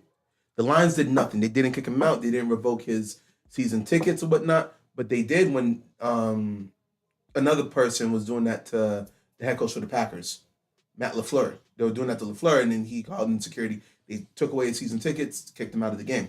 Last year when this happened, they did not take him out of the game. They did not do anything. There was videos of it and everything. He called security. They were just like, "Hey, boy, brother, keep it down." That's it. Shut up and play football. Shut up and play football, pretty much. So this year, when that same fan is starting it again, DK was like, "You're okay, cool. That's security. Security ain't do their job. Yo, get over here." Under those circumstances, you kind of relate and understand DK's position. Hey, this is the same guy from last year. This is the same guy from last time. Y'all ain't do nothing about this? Okay, cool. I'm going to do something about this. Like, yo, once I found that out, I felt like, I understand. Right, so you got to suspend them because you can't have players going out and decking fans in the stands. 2 games, though? Under those parameters, 2 games? One game.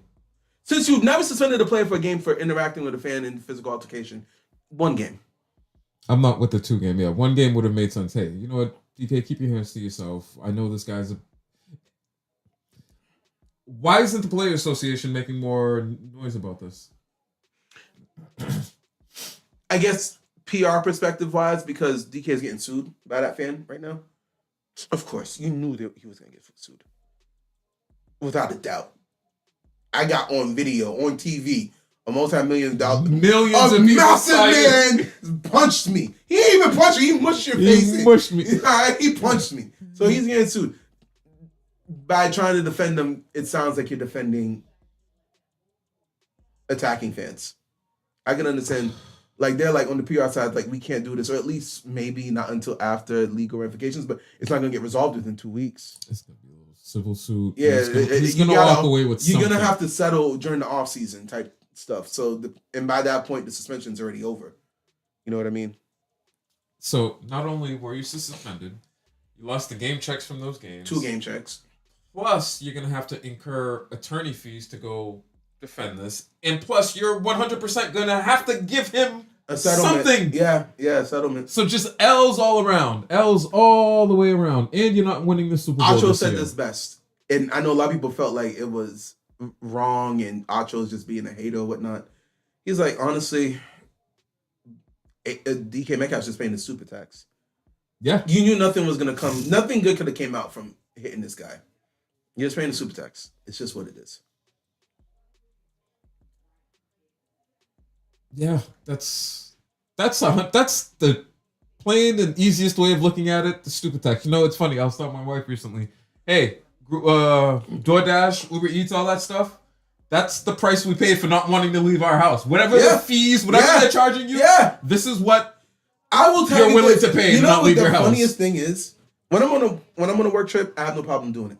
But on a personal trip, I will put the order in, and I see how much. First off. Guys, if you know the place, like there's a Haitian restaurant, Le Pro, that I go to. They're pretty good. Really good, actually. Shout out Le Pro. They sit out over here. I know the price of their meals. It's like $20 for cabri, right? Cabri with rice and beans. Cool. But on DoorDash, it's $23. That's before the fees and anything else. And then there's fees, and then there's taxes. And there's a technology fee. There's a tip. It comes out to like $32. I'm not gonna lie to you. A lot of times I'm sitting at home, I'm putting together the cart, I see that, then I go over and I put my Crocs on, put some sweats on, and I'm like, yo, for that extra $8, throw an Accra in there, and I'm just gonna go get it my damn self. Convenience tax, stupid tax, it's all the same. It's all the same. I was about to bring up something, but did you see someone post the AI chat trying to come at DoorDash and everything like that? No. It got proved to be AI because someone ran it through like, is this an AI script or something? And it's like, yeah. Seent That, seeing things. All right, tell me what you've seen. It was a person claiming that I work for DoorDash and I can't help. I can no longer stand this. I know I signed a non-disclosure, so I'm typing this from a library on Reddit. I'm in the public library on Reddit, just typing this in just to let y'all know. And it just went through how DoorDash is taking money out of people's hands or whatnot. And was talking about how we have algorithms, which a lot of it sounds very, very factual. And with me taking classes, I've noticed a lot of stuff that was mentioned. I was like, you know what, that's really use legit terminology. And one of the things they were talking about was like, when it comes to drivers, they measure how long it takes for you to respond. And if you respond really quickly, you're labeled a desperate driver. And at that point, they never give you big payout per deliveries or whatever. So like, if let's say DoorDash, but it's really good, only $3 to you, they'll give you those because they know you're gonna take those. People who are not as desperate are not going to take the $3. They're waiting for the $15. So they filter what you see to be only $3 because clearly you're desperate. Okay. Look at that. Look at that. The tips, they put some fees in the back end where the tips are supposed to go to the drivers, but they're not really going to the drivers. That I've heard from pretty much all these. There's a tip processing fee or whatever. I'm sorry? A tip processing fee, yeah, that comes out of it before it gets to them now because they got sued. Oh no, it's to pay for the union fees or the stuff that the unions are charging them for because they got unionized in some states or whatnot. Yeah, it was really interesting, and I was just like, we created, and I mean, I'm not picking sides here yet, yeah, but think about it. This company made it possible so that all you had to do was take your existing phone and your existing vehicle to go out and make money. There's going to be a catch with that where I'm going to now, I don't want to say well, that's what they do. They dictate how much they get to give you based on every ride and transaction that you complete. I'm not saying it's fair, but there's a even exchange there. You need money, I'm going to give you money. You know what? The other thing I would say to that is, if I was a Lyft driver, I'd probably do it until I could find a big fish. What do you mean? Okay. Like find one person that you could potentially drive Potentially, for? like, I would be that one big fish. Where it's like, yo, you pretty much travel every Monday? Yeah, pretty much. And when do you land? Thursday or Fridays, maybe even Saturdays. All right, cool. Don't order through Lyft. Text me your flight plan, and I'll pick you up and drop you off. $120 a week. Really? That you do that. Really? $120 a week? Well, guess what? Uber and Lyft now, they're offering subscription services. I saw that. To their frequent travelers. I saw that. I'm not signing up for that. At a slightly discounted rate, you can essentially take no, because I'll tell you why. I understand why they're offering that because of the BS it is. I've had to start using taxis when landing. Whenever I land after 10 p.m., I'm scared sometimes to look at Uber and Lyft. There was a time when it cost me. Normal circumstances, I'm $21 from the airport to home. It's a 12-minute drive. After a certain time, during the high demand peak hours, if I land on a Friday night, $35-40 for us. We're on the South Shore, by the way. You're way far. Longer ride, $35-40 every time. Yeah. Like I could go from between 17 to 21, literally. Oh, damn. There's twice I've ended up paying $98 and another time over $100 for a one-way. That's not with the tip included. For 12 to 15-minute ride? And even though my job is paid for it, I went over and taught myself. I'm that age where I don't remember how to use taxis. I don't know how to use taxis. All right. I had to teach myself how to get on a taxi. I was like, yo.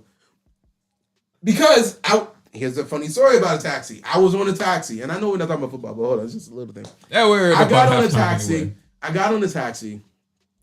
and I got in the car. And I love my peoples. I sometimes don't want them to know I'm Asian because then they feel like they could just be really à l'aise, very relaxed, be comfortable. Like, I don't need professionalism, but I don't need route. Yo. So I sat over here, and then the person was like, okay, where you going? And I'm like, 44 Collins Ave. Thing. Didn't punch into the GPS. He's like, do you know how to get there? I'm like, I can, but you could use your GPS. And then he was like, fine if I have to use the GPS. I'm like, what? You're the damn taxi driver. You figure out how to use the damn GPS. Yo. And then I see him typing it in, and he's typing in the wrong address. And I'm like, oh, this man is Haitian. He don't know how to spell Collins. Did I just see my address on YouTube? Yes, you did. That's what I was like. Yeah. I was like, okay, well, maybe that's an old address.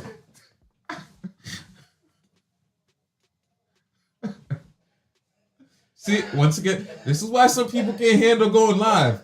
Can't always handle going live because you just.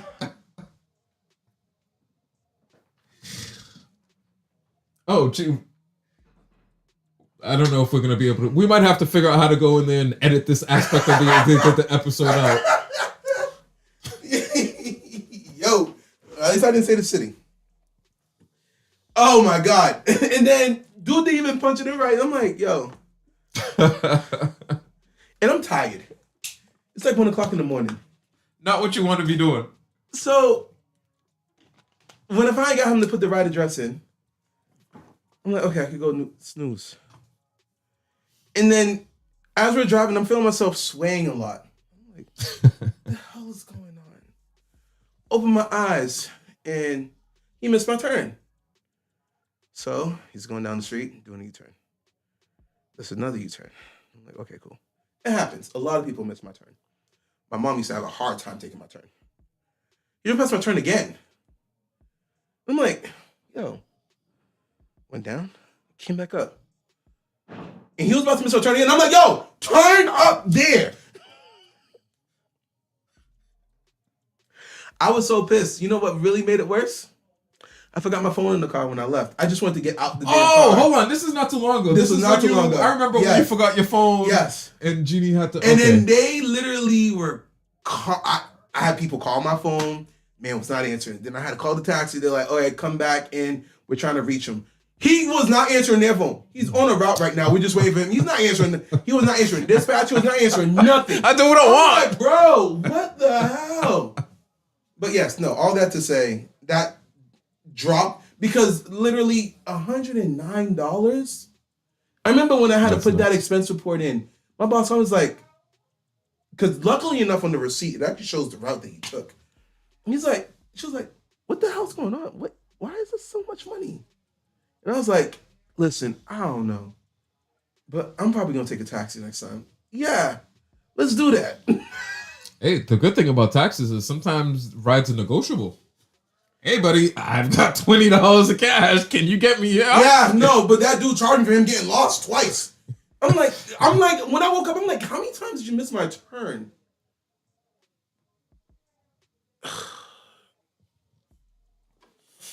Okay, we gotta. I do want to bring this up, and I guess it's something else we can talk about.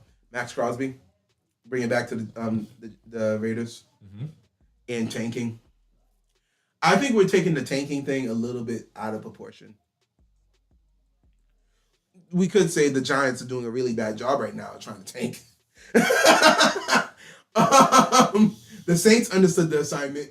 The Colts understood the assignment.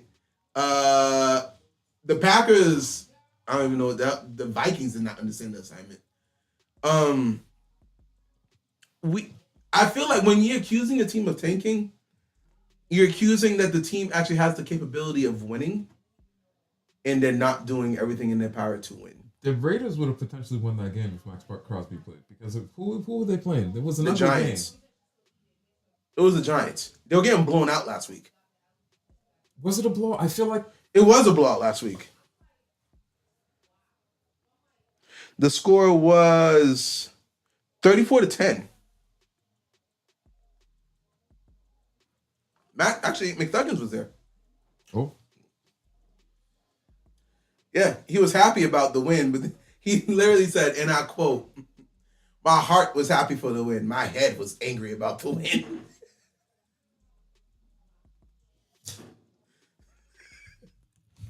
Listen, I could get your point of it being made too much, because guess what? The teams that draft this high, they don't always hit on the players that they draft. You don't. But it's really more or less like, I feel like we're giving these teams that suck too much credit. So wait a minute, you think that they're just really that bad? Yes! They didn't get there by luck. They didn't get there from tanking from week 2. They didn't tank in week 2. They tried their best and still lost. In week 3, week 4, week 5. I think the Saints are a good example. They're just a team whose cap got a bit out of hand because of all the success that they've had. So now they have to figure out a way to kind of navigate out. The Giants have an inability to draft offensive linemen. Agreed. So there's some teams, when they're bad, you can kind of see, well, you guys do that tanking. Well, but you're not. Yeah, they're not tanking. They're just bad. Do you think the Raiders are tanking?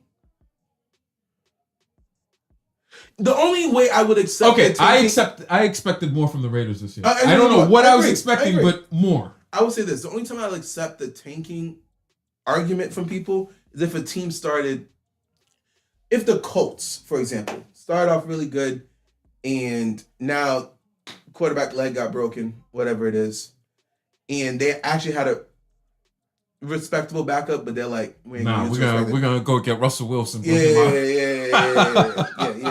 Now, like, oh, you clearly tanked. Like, you had an opportunity to at least be somewhat decent, but the Raiders are using the best assets they have available to them. They got there naturally. Now, but they didn't use Max Crosby last week. I'm sorry, Max Crosby wasn't going to stop them from scoring 34 points. What? He would have stopped them to what? 24? What? You still would have lost. Even if he was able to stop them from scoring 24. Even if he took 24 off the board, you guys would have just had a tie. Max has to understand what they did for him was purely a business decision. Hey, there's no need for us to keep putting you in harm's I understand way. You want to play. Oh, actually, and remember the conversation we had last week where I was kind of disappointed in Lamar for not saying the whole, like, I'm trying to... He didn't show a concerted effort to try to play last week, nothing. So I've been asking some people. I couldn't find no Baltimore Ravens fan. I've been asking some people.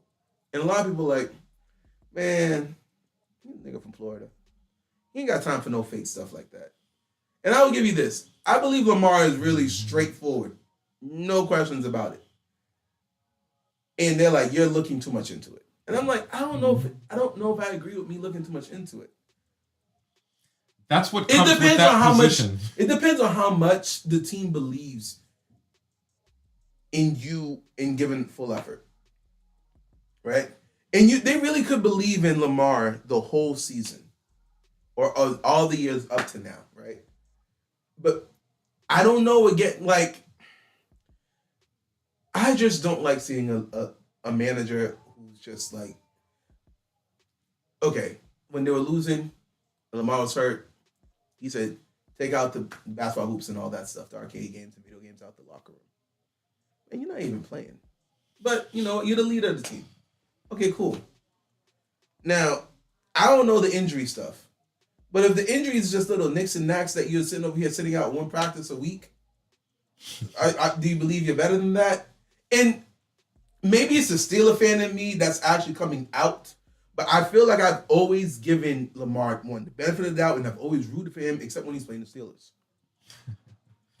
Because I do feel like the NFL tried their best to dog walk and ruin this man's potential career.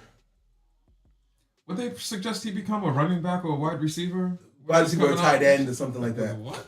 Like, I feel like they did too much. This year in Lamar, I am disappointed. And I just can't shake it. Like, yes, he's had a crappy year. There's nothing wrong with that. No, there's nothing wrong with having a crappy year, but I know he said, I never quit on the team, none of that, yada, yada, yada. I can't help but really look at this year and be like, you sure? The performance this year appears otherwise. Like, after you went 1-4, you kind of was like, yep. Time for next year. Yeah, like, and again, as a normal person, I understand that take. Like, yo, this ain't gonna win. But as soon as I seen, wait, Pat Mahomes is out, Joe Burrow is out. Wait, the only person I got to beat is Josh Allen. I might not even have to play him until the AFC Championship. Hold on, let me try to get back out here. That's why I would have been out there last week. Now again, the injury, the back blood contusion could really be a serious thing. But I don't know. Anything you want to add, my G? Or any talking points you want to talk about? Because we're about to talk about potential playoff matchups. As games are getting closer, we could kind of see the seeding. There's nothing serious going on with any of these day games. Nothing. Oh, actually, I think did I pause? Yeah, I did pause Red Zone. I was wondering why it was there. So, yeah. After I exposed my yeah. Yeah, I'm gonna have to edit that out. We better figure out how we do it quickly. Yo, I'm gonna take the video down and just re-upload it. What time is it? So I can figure out what time Sam to look 53. for. 2 hours, so about an hour and 40 minutes in. Okay. The Giants are doing everything possible to worsen their draft position. No, they really are. They really, really are. They're Jackson's darts playing like the second coming of Tom Brady, and look at him. Step in the pocket, take the hit. Take that hit. I have no problem with you taking that hit. I have a problem with, again, actually, he's been doing a lot better. Stop it. These linemen. Yo, flopping really do be funny in NFL. Like in basketball, it's annoying because they actually blow the whistle for it. But in NFL, you be seeing these people get touched. The shot! You got a 350-pound offensive lineman who flies back because I went like this. Trust me, I ain't that swole, my G. Like, if it was Aaron Donald, okay, maybe that really did happen. But it's not everybody's Aaron Donald out there. Yo, listen. Woo. So the number 8 seed is what we're really not going to know for the most part. Everyone that's playing 8 seed, the 4 seed. There you go, the 4. The 4 seed in both sides. The reality is everyone is just jockeying for positioning. All the playoff teams are in. A handful of teams aren't going to make the playoffs. You guys were lucky we talked about you this week. Oh, that's what I was going to mention because when you would the Ravens still aren't mathematically eliminated from the playoffs. Yeah, I know. They're playing tonight for win and get in. Week 18. And I know that's why it's the last game of the season. Anyway, it's just odd looking at that division like, wait a minute. Yeah, I know. All right, as we start looking at playoff matchups, AFC or NFC? So Seahawks clinched their bye. And the Broncos, they're playing at 4 o'clock, right? Pretty sure. Broncos are playing at 4 o'clock. Yep. And so are the Patriots. Right? Yeah, Patriots are also playing at 4 o'clock. Okay. So let's focus on NFC right now because that's more solidified right now. Seahawks with the bye. The Bears, should they win, are playing the Packers. Bears-Packers. Oh, rivalry game. Right? Or it could also be the Rams. But do you give the Bears any chance of beating the Rams if they play the Rams? And if you're in the chat, let us know what your take is on these matchups.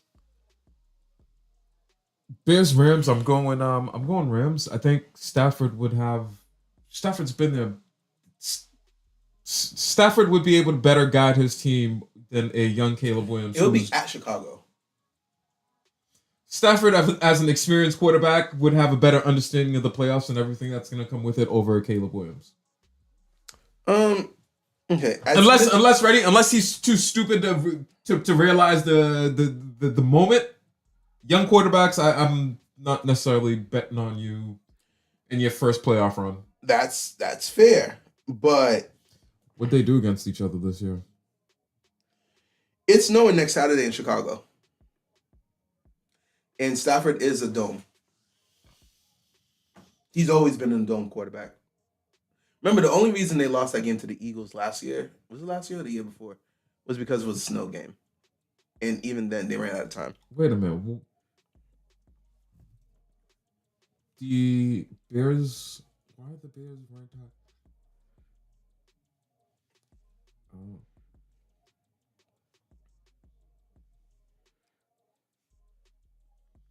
So it's the record.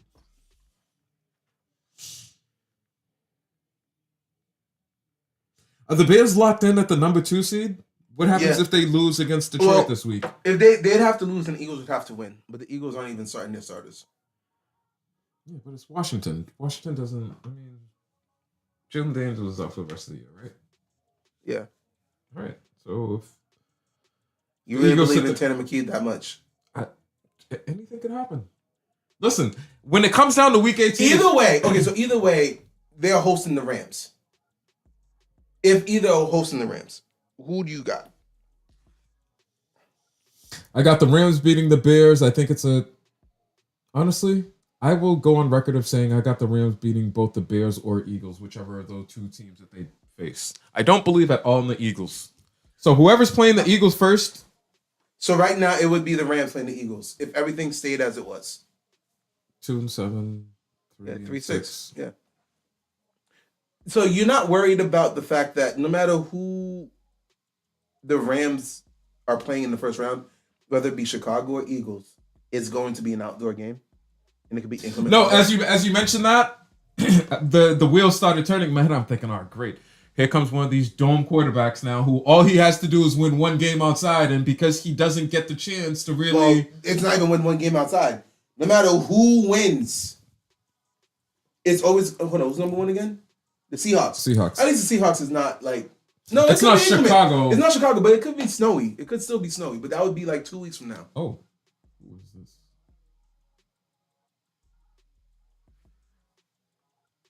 Believe in Matt Stafford.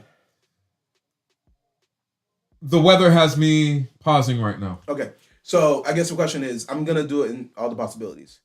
Rams versus the Bears or the Eagles. Who do you give them a better chance to win against? Eagles. Rams versus the Eagles. Yeah, I give him a better chance against The Eagles or the Bears? I would prefer him against the Bears because I think with Caleb being such a young quarterback, not having been there before, the lights will get a little brighter. You give a quarterback who's been through this a few times, who knows what to expect, knowing that the defense is going to come in and try to key and take away certain aspects of the game. Yeah, I'd pick the Rams over the Bears. The Eagles, they're so hit or miss. It's hard to just definitive. Given the choice, I would prefer the Rams beat the Eagles, but Saquon Barkley could come out and have 150 yards and 3 touchdowns, and A.J. Brown could add 125. You know, so they have the right weapons and pieces to, well, Rams over Bears. Okay. What if it was Packers Bears?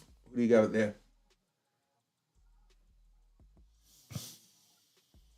I'm not too thrilled at how the Packers' year has gone. I know last week I said they'd win.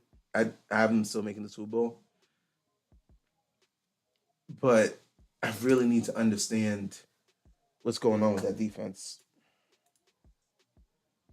Is this they have 4 o'clock again? Yeah. Oh. Okay. Yeah, right? The Packers thing is a 4 o'clock game, isn't it? Yeah, they're not playing right now. Oh, wait, no, the Packers are playing right now. They're getting skunked by Minnesota. 13-0. And that right there is my problem. Yeah, I can't. Who's playing for Green Bay? Yeah, if you good point, because it's possible they Whoa! It's not Jordan Love or Malik Willis. Why is Malik Willis not playing? Because he said, I'm not going out there to get injured on week 18. He got a payday. I'm about to get paid. Hey, coach, my back hurts. My back hurts this week.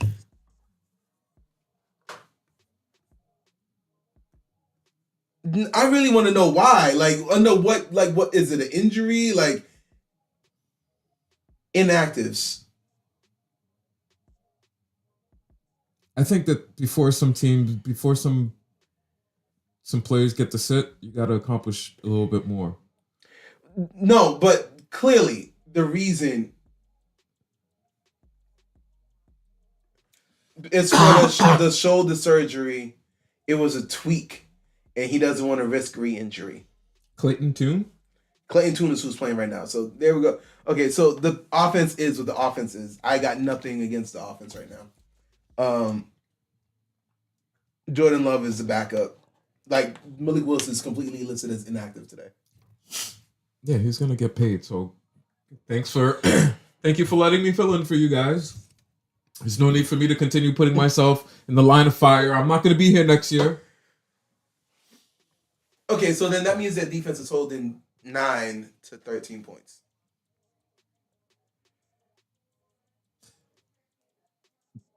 Did he set his starting offense or his starting defense? Like how? Not what's going on with the defense? Based off the inactives, I didn't see any starters with the inactives. So you're celebrating them holding number 9 to 13 points as a good thing or a bad thing? That's better than the defense we saw against freaking the Packers last week. They're a playoff team. Shouldn't the defense be? I guess not every points defense is yeah. Not every team's holding a team to 3 points.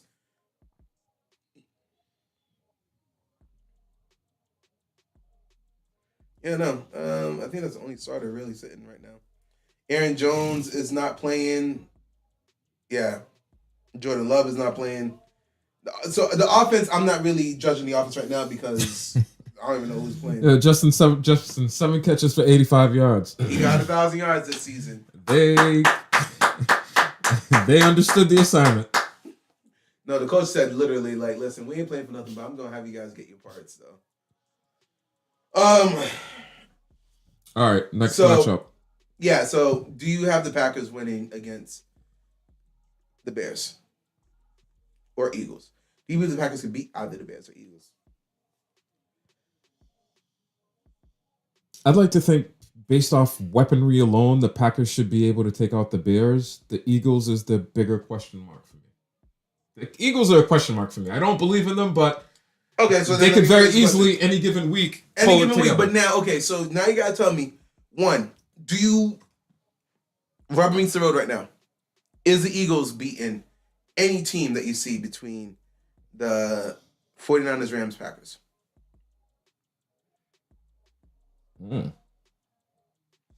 Are they beating any of the teams? And if so, which ones? Oof, that's really tough. By the way, you have to fill out a bracket. Oh! No, the Eagles aren't beating the Rams. The Rams actually use their wide receivers. There's a little wide receiver in LA. You might have heard of him. They call him Puka. Every Sunday he comes out and does whatever he feels like it. Because of that. My fantasy team got knocked out because of that. See? No, they're not. The Eagles are not beating. They're not beating the Rams. Are they beating the 49ers? The 49ers you saw last night. See, the 49ers, it's kind of what you were saying. It's okay, hey, Brock's back, but sometimes Brock has a little trouble getting the car into motion and keeping it. No, actually, that was not my take. That was not the take I was trying to put out. My take was, I was truly surprised at how bad the offense struggled last night. And I felt like or they were playing a really good defense. And the Seahawks defense is really that legit. Yes. The whole time we've been talking about the Texans defense, the Broncos defense, the Seahawks defense is that caliber. Hey, the Seahawks are number one in the NFC. In the NFC, they just locked up the number one seed. So you don't do that without having both a very strong offense and a strong defense. Is the Broncos offense a strong offense? The Broncos have a strong defense. Okay, but you just say you can't lock the number seed without both a strong offense. They've had an offense that has performed when it's needed to. Who? The Broncos? Yeah. Okay. 11-2 games, one score or less. 11-2. Now, next year, if they come out next year and they're still playing these one score games, that's going to be problematic for me. Year 2, Bo Nix. Where am I taking you for our bet? That reminds me. Oh, I'm going to find. Listen. You're going to need a small loan. Oh, I saw the funniest joke on Twitter today. It was, I don't understand why banks be mad at me when I can't pay back the loan. You had to have no money when I came to you. Not true. I didn't come to you for a $5,000 loan because I have $5,000.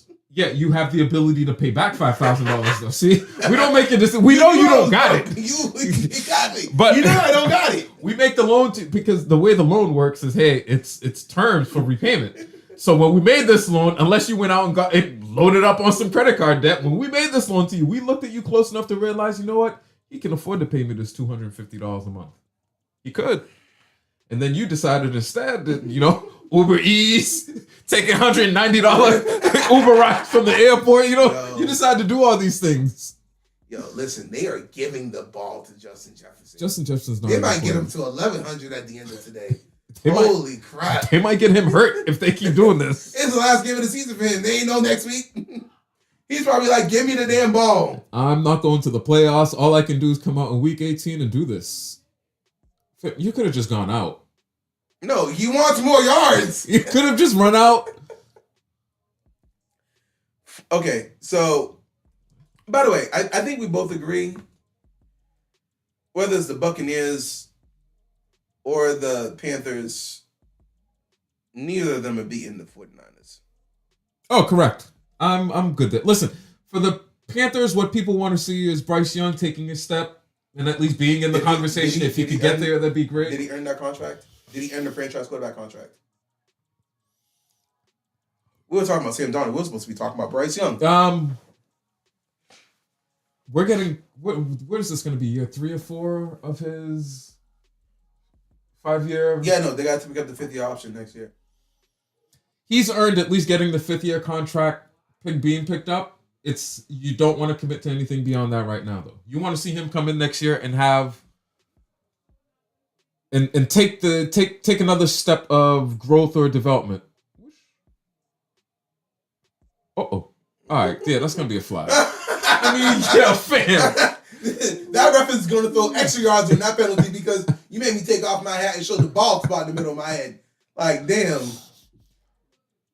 I always wondered because the referee, they throw a flag for the first infraction, and if they have to throw a second flag, they throw their hat because they don't have 2 flags on them, just one. So then they throw the hat for the second one.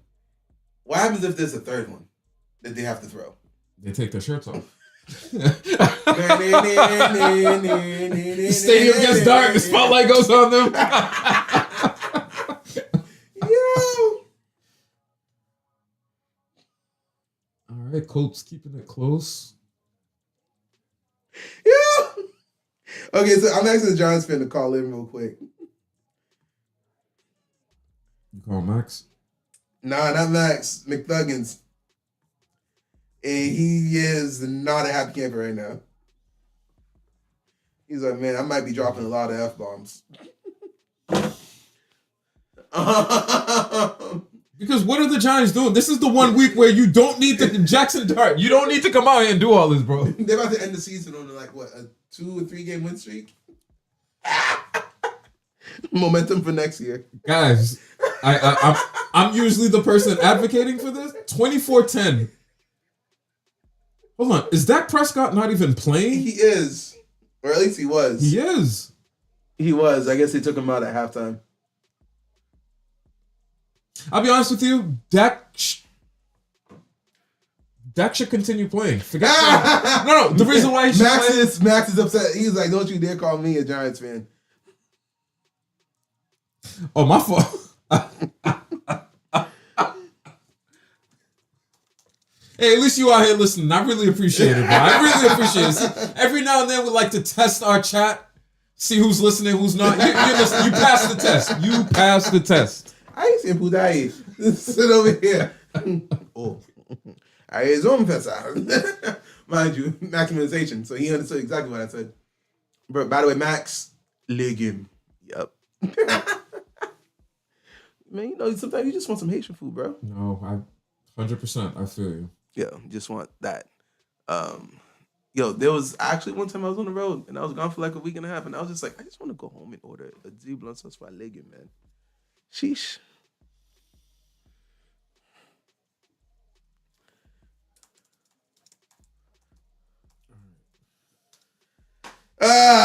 Okay. So, what do we? So, Bryce Young, yes, contract. He's earned having the 5th-year pickup. He's earned the 5th-year option. Mm-hmm.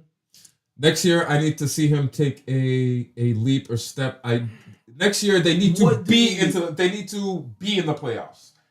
It can't be this coming down to the last week. No, you need to make the playoffs next year. Whether that be because you win your division, whether that be because you come second in the division, that automatically gives you a bit, whatever, a wild card position, whatever that be. It can't come down to the last week again.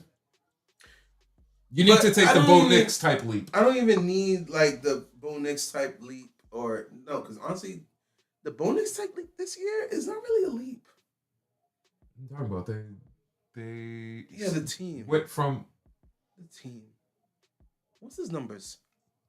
Bo Nix. Nothing sexy. Exactly. So what leap are you talking about? The team as a whole won more games this year than they did last year. The team. But it was not because of Bo Nix. He looks a little bit better in the process. Okay. Hey. I will say this. Bryce Young has been very up and down this season. His highs have been hills, and his lows has been hell.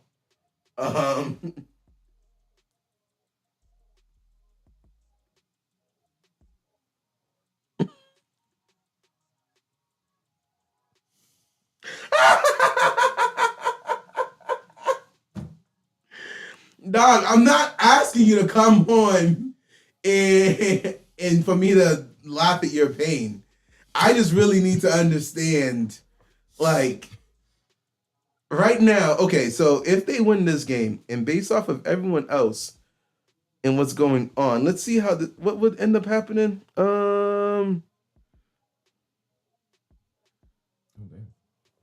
Right now, Atlanta's up. I think the Buccaneers are in the playoffs. God damn, Cleveland's beating Cincinnati?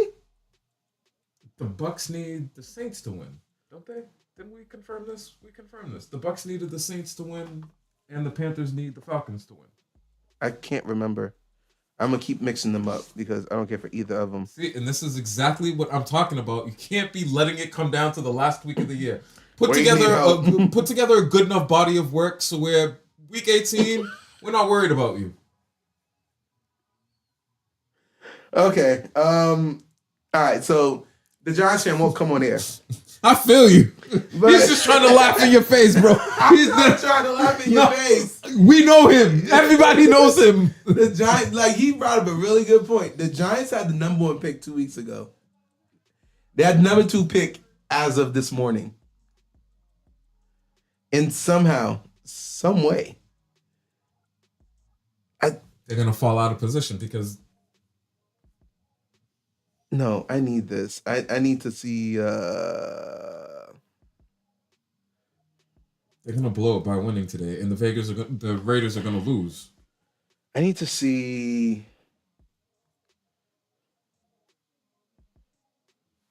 Hold on. Kansas City.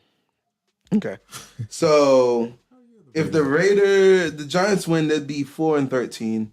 The Jets are gonna lose. Oh wait, Josh Allen's not really playing. He's just gonna take 1 snap and be out. Does Josh Allen deserve to sit this week?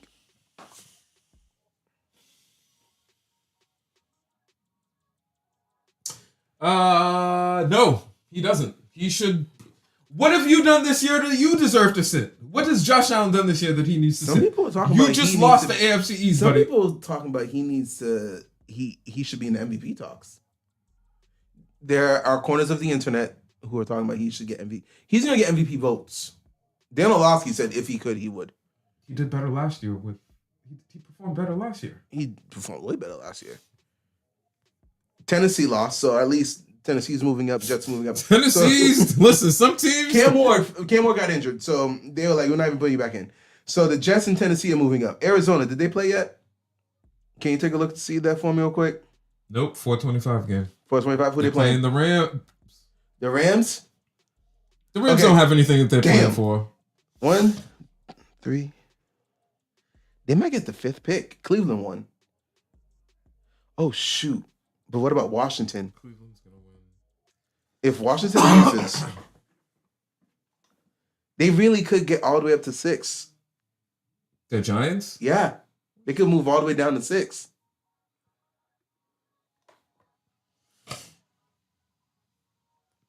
All right, so McDuggins is saying fire the GM. This is not them winning right now is not on the GM. It really isn't. But what they're doing is making the GM's job significantly harder. They are doing that. Yes, they are doing that.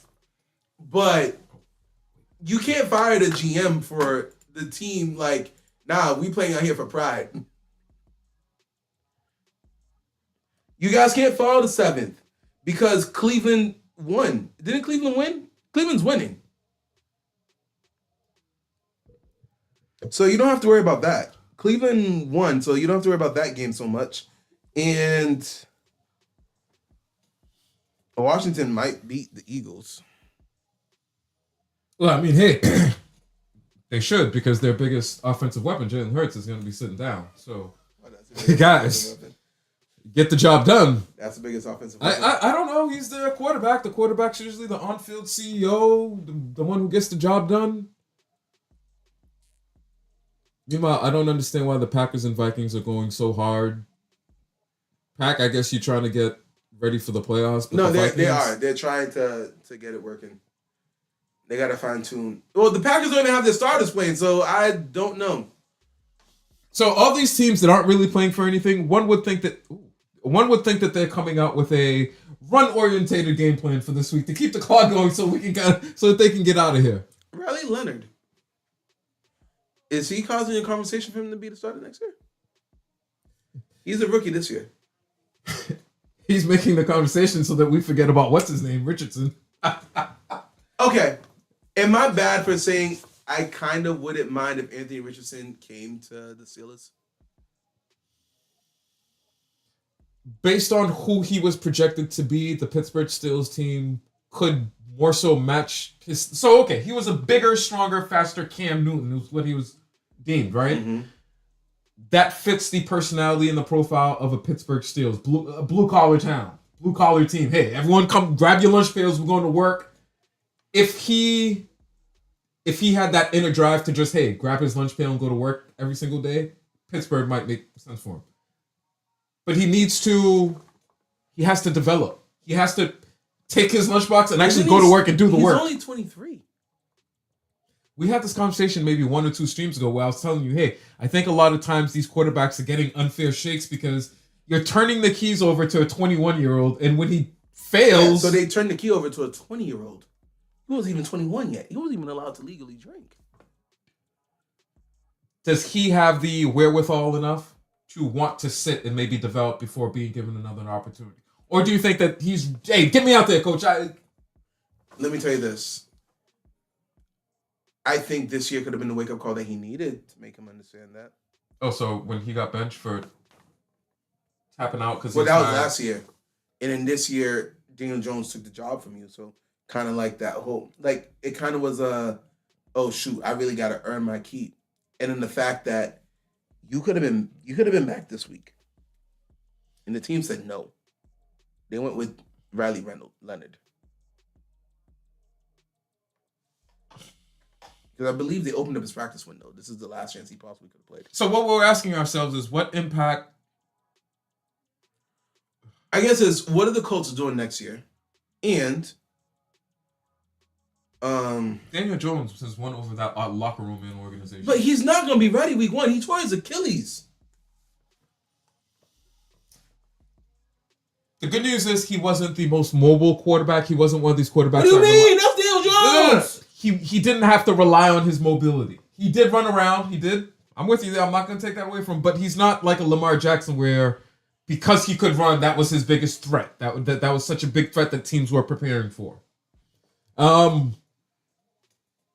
What was it? Riley Leonard. Riley Leonard. Hey, Riley, you finished off the year. Look at that. You got to win against the Houston Texans potentially. You push the Texans to their limits. A playoff team. Listen, what we're gonna do for you, Riley? We're gonna bring you in. You're gonna have a full offseason. We're not even bring you in. You're already here. Yeah. We want you to have a full offseason. Get comfortable with Jonathan Taylor in the backfield. What he can do for you, and get comfortable with some of our other pieces. But guess what? This is only an audition.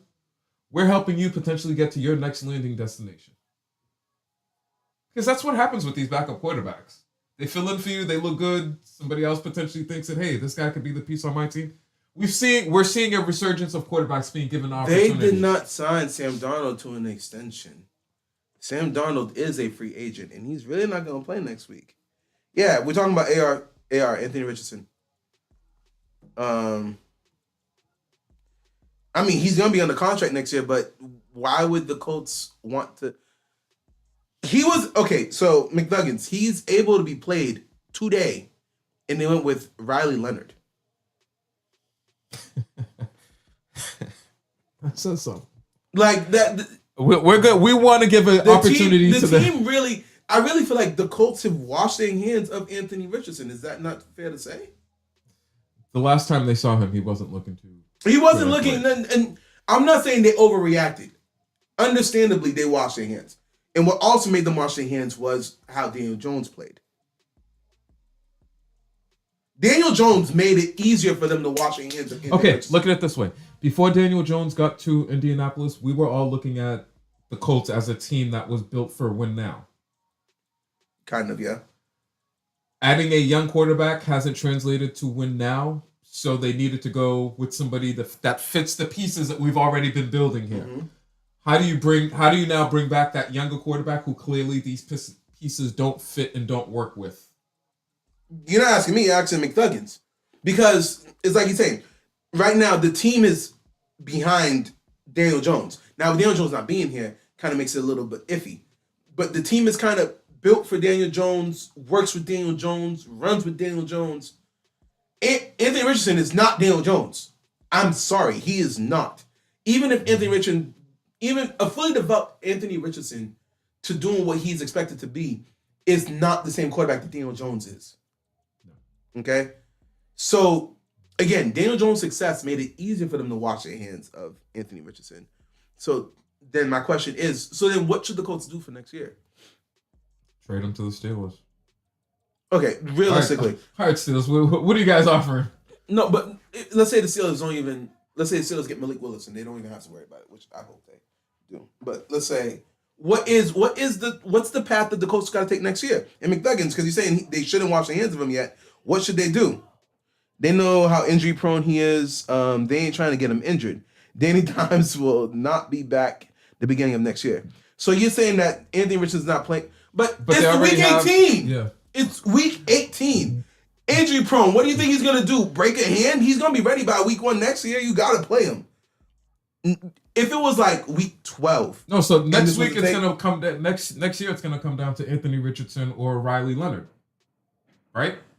At this point, I wouldn't want to be holding a quarterback battle. Let's say if somehow Daniel Jones can come back week 10.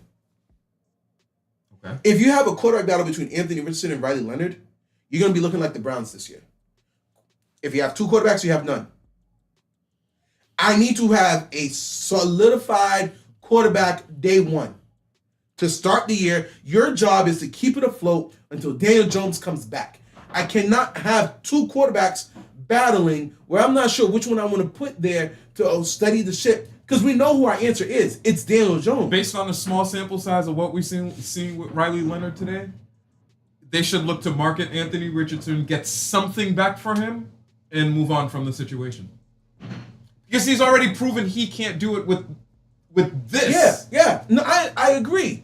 And with that being said, so trade him. But the only teams that I could really see in the market to trade for,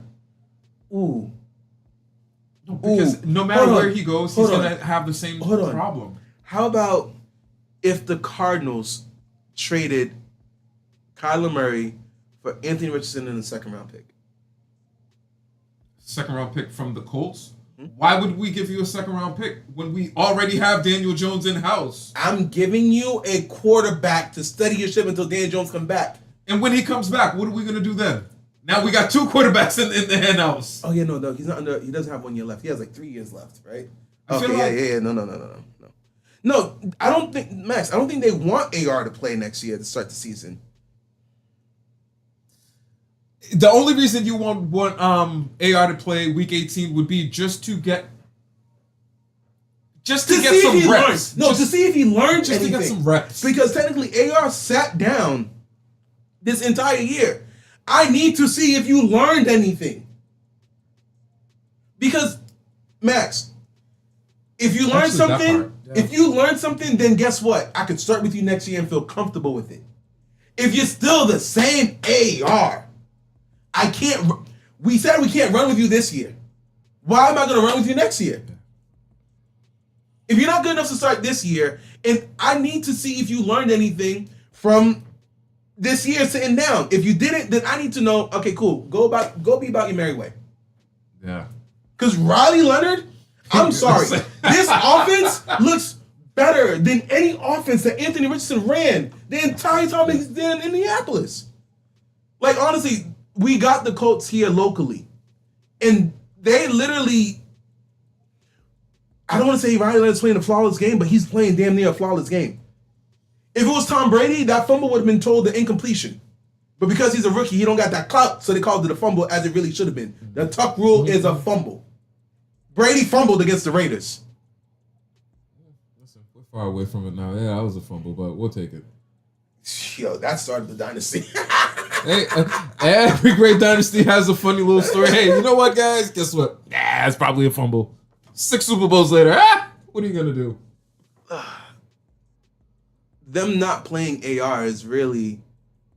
So, you know, at the point that you made there, I would have figured, hey, you want to play him to get some reps just so that he doesn't go essentially an entire year without playing and then have that much expectations. But you're absolutely correct of, hey, you know what? He should get played for no other reason. Let's see Show me that you what progress. you've learned. Show me what you progress. You've been in the quarterback room with Daniel Jones. You've been around the organization now for a bit. Let's see if any of it is sinking in to help us determine if we should keep you on the back burner for a little while longer. Congratulations to Myles Garrett. He got it? The record. Yeah, he broke the record. Who are they playing today? The Bengals. He did it in the fourth quarter. Crazy work. How funny would it be if they were like, okay, cool, now you don't need to play anymore. There's only 3 minutes left. Oh, so wait a minute. The Browns... Yeah, I said the Browns are winning. The Browns could really win this game. I've been trying to tell McThuggins that, but he's just in denial, depressed mode right now, so he don't want to hear it. Did Burrow play? Because I saw Jamar Chase. Yeah, Burrow's playing. So wait a minute. Listen, do you realize that if we did the quarterback rankings just for this year, all of the quarterbacks we had at the top, they wouldn't be at the top because we had Burrow, Lamar, Pat. Yeah.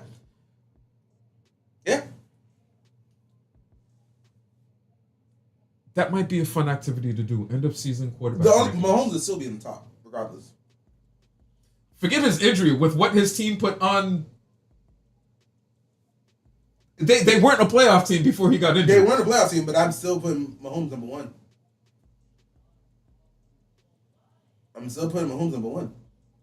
What was it that happened? Damn it.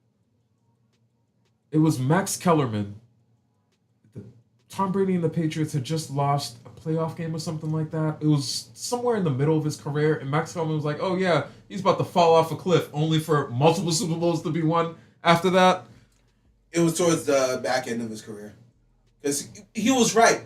The one thing about, Max Kellerman's trying to make a comeback, right? He's trying to come back on TV. Rightfully so. He's a great boxing analysis. He's trying to come back for all sports. No, listen, not to knock what he does anyway. I like him in boxing. I enjoy his commentary and the insights he gives in boxing. I'm not saying I don't get anything from him anywhere else, but I want him in boxing. I think it was when Brady turned 40.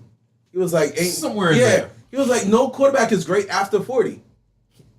Watch this. Yeah, no. Again, Brady is one of a kind. Apparently, Drake May is his clone. If Cam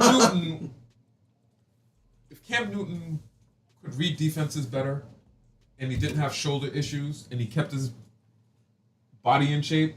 Oh, he kept his body in shape the whole time, I think. I don't think he ever was out of shape. He just kept getting dinged. There you go. If you can remove injuries as a primary concern and issue for him, I think he could have played until he was a little older. Older. Oh, so first things first. Nick Wright put out an interesting stat that I was really interested by. He mentioned that mobile quarterbacks. We're talking about the Vicks. Yeah. So who's the mobile quarterback right now? I'm trying to remember who you were saying this about. Oh, Lamar. You're saying this about Lamar. They usually drop off a cliff. Their cliff is around 30, 31 years old. He mentioned Vic. He mentioned Cunningham. Randall Cunningham. He mentioned Steve McNair. All of those quarterbacks who were kind of good with their feet too. He's like, the damage and toll on the body by 31, they don't rush like they used to. And their passing was never something to really scare you crazily. But see, that's what That's what the concern has always been about these mobile Yeah, quarterbacks. you really got 10 years in them. At best. If I could get 20 years out of a stationary quarterback, I only have a 10-year window with you or less. And even with that, if you're going to be running around, you're more likely to get hurt and injured. I'll take the 10 years. Honestly, if I'm an owner, if I'm a GM, I really don't want to do no long-term commitments to any given player. If I can just know that I can get... Honestly, But it's not like so much that you're doing a long-term commitment. But it's kind of like what they do at running backs. I don't want to sign running backs to long-term deals. Rookie deal, run the shit out of you, get another one. But the quarterback position isn't one where you're... Well, hold on. If you're talking about a running quarterback... No, so okay, what you're proposing then is, hey, give me 10 years with the mobile quarterback. I'm going to develop an offensive scheme that's going to allow him to run... And be the best that he can be. And, okay, so let's say if you're the Ravens. Then, yeah, let's say you're the Ravens. Thank you. Let's say you're the Ravens right now. I really would be like, okay, cool, yeah, no, we got 2 more years or whatnot. Yep. I'd make sure the contract ends around your 31st birthday or whatever, 31st year. And I'm drafting your replacement this year. I don't fully object the Ravens starting to look down the line. Because at some point that's what you have to do is, okay, well, hold on. We're less likely to get it done with Lamar. We have to figure out a lot of things. Yeah. The numbers are showing he hasn't been running as now. Granted, part of that could be injury, the hammy, but he's not running the way that he used to. Oh, that hammy's still tight tonight. Let's go. Take it easy, Lamar. Hey, what I say? Take it easy, okay? Take it easy. Take a T and a Z. Take it easy, okay?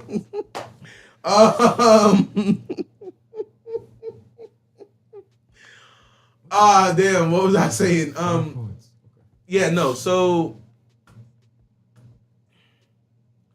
back to the Colts. So now I guess we really got to figure out, like, and Max, did what we say make sense, or do you still not agree with us? In fact, if you want, you could call. Max, you got my number. You could call in, and we'll put you up on stream. So let me know. Because I'm really curious about this. Like, apparently Max believes they got to start with AR next year. If I'm AR, I kind of don't want to... Me, personally, I wouldn't want to play with you guys. They tried that already, and he lost the job. He did. And AR can't say... He can't say anything. This was not like a Shedeur Sanders type thing. No. They wanted you to succeed. You did not. And sometimes, you need to get fired the first time to finally learn. You know what I mean? Sometimes, like, people with their first job is not really a permanent job. That's when you just learn the ropes about corporate America. And now you made some mistakes, and then you go to another job and try to figure it out. And it's like, okay, I'm not going to make the same mistakes I made in the last job. So then next year they come in with 3 quarterbacks on roster. One who's recovering from injury. You cannot. AR. So what do they do with him then? Because, okay, listen, you don't have a first-round pick next year. Remember that. So tanking is out of the window. You are not tanking under any circumstance whatsoever. You need to get a quarterback, and you need to stand behind said quarterback day one. And this is going to be my quarterback until Daniel Jones is ready to come back. What do you do with him? No one's going to give you anything for him right now. He's an unproven talent. And see, and this is where the NFL, unlike the NBA that has overseas leagues and whatnot, was he going to go play in the Canadian League? No. So that's the thing. I think you can cut him, but I don't know if you really do cut him. Remember the conversation we had throughout the season about the Cleveland Browns? Hey, they're literally just they're not giving this guy a fair shot. They're holding him back. However, do you want to cut AR and have him go to a team, sit behind... Who's an older quarterback? Okay, let's use the Steelers. Let's say the Steelers bring Aaron Rodgers back for another year. AR, you sit behind Aaron. AR, you sit behind AR. Mm-hmm. Do you think that will be sufficient enough for him? Well, we would only be able to tell as soon as when he got in the field. But what do you think about that? Steelers bring back AR.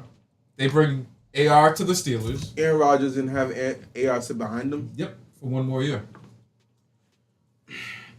I have the same take on Aaron Rodgers as I do for Russell Wilson. No, be careful. Aaron Rodgers didn't look as bad as Russell Wilson. No, he did not. He did not. But he's not going to be better next year. Aaron Rodgers is at the age where it's always going to be a little bit worse the following year. Listen, this year he played a little scared to get hit. He did. I thought you were tired. Why are you on the field? You're assistant coach now? He's going back to high school football. I feel him. He was scared to get hit. You think he's going to want to get hit even more next year? Aaron Rodgers has not wanted to participate in off-season training programs for the past, it feels like for the past 10 years. 15 years, if that. Okay. So he does not want to get hit. He does not want to get hit. He doesn't want to sit in the pocket that long. So he's only going to become even more antsy next year. Listen, and it's at a time when the league is protecting quarterbacks at an unbelievable clip. So, okay. Now, they're not taking the fifth-year option on Anthony Richardson, right? Fair to say? No, it's going to cost too much money, and he hasn't done enough to justify that type of investment. So, next year is going to be his fourth year. What do you think his trade value would be?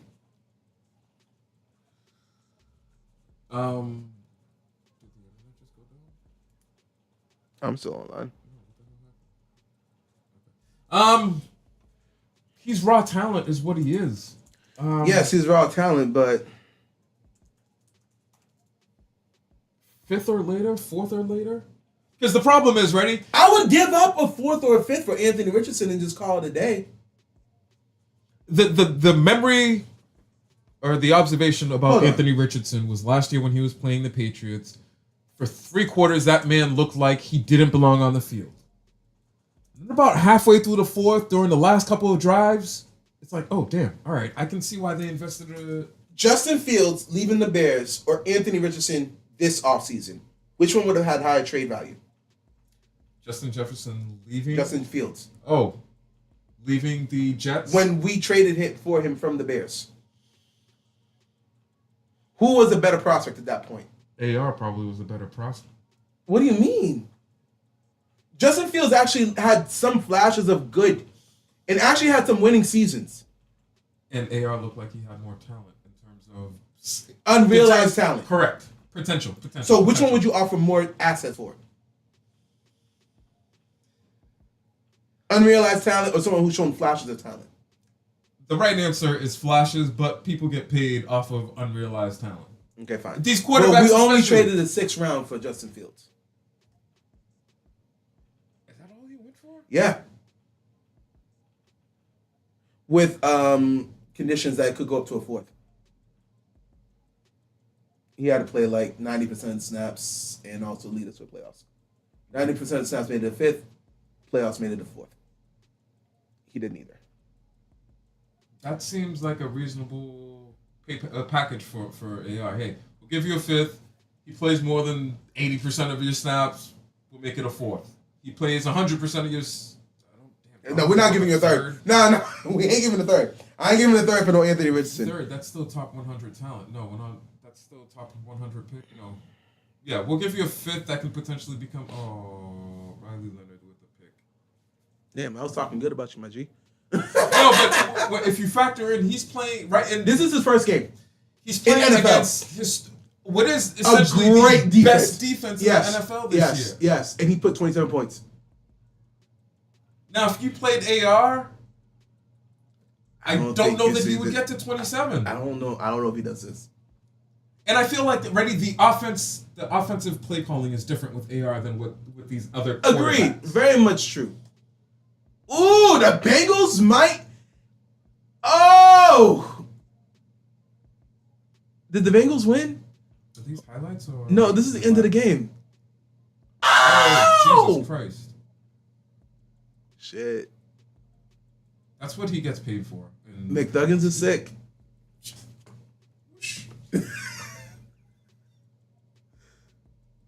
Yeah, Hold on, is it next year that the Browns have 2 first-round picks? No, this year.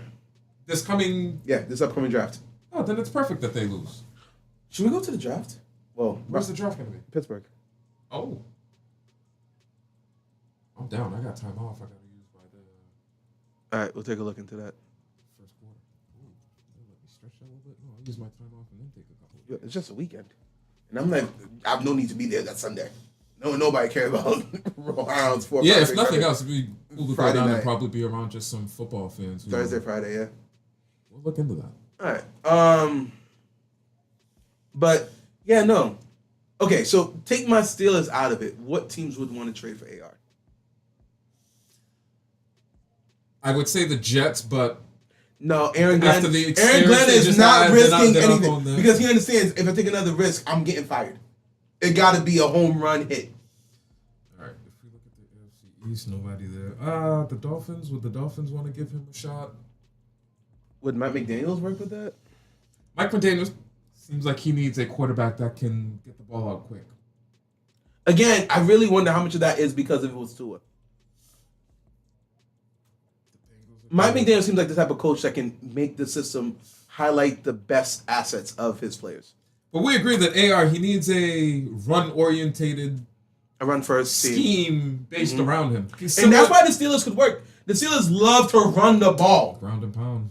Listen, we finally put some options in there where he could actually think, can you imagine doing an option route with DK Metcalf on one side and Romeo Dobbs on the other?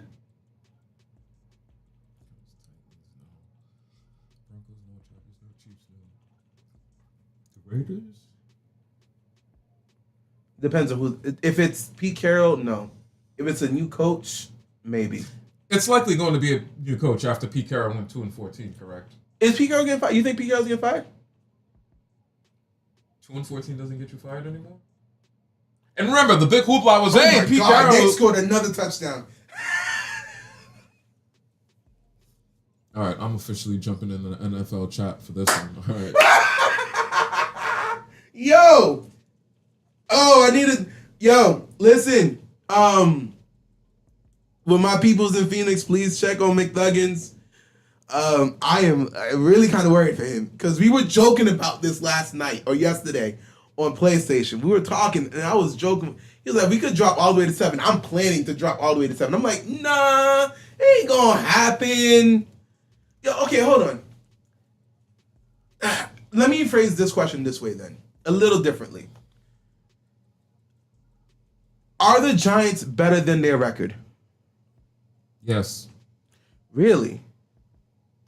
So then what was the issues for the Giants this year other than injuries? Because they seem to be winning right now with the injuries. Youth in the quarterback position, offensive line, which has always been an issue for them over. Even when they were winning Super Bowls, the offensive line was never the greatest. So injuries, offensive line, and just youth in the quarterback and running back positions.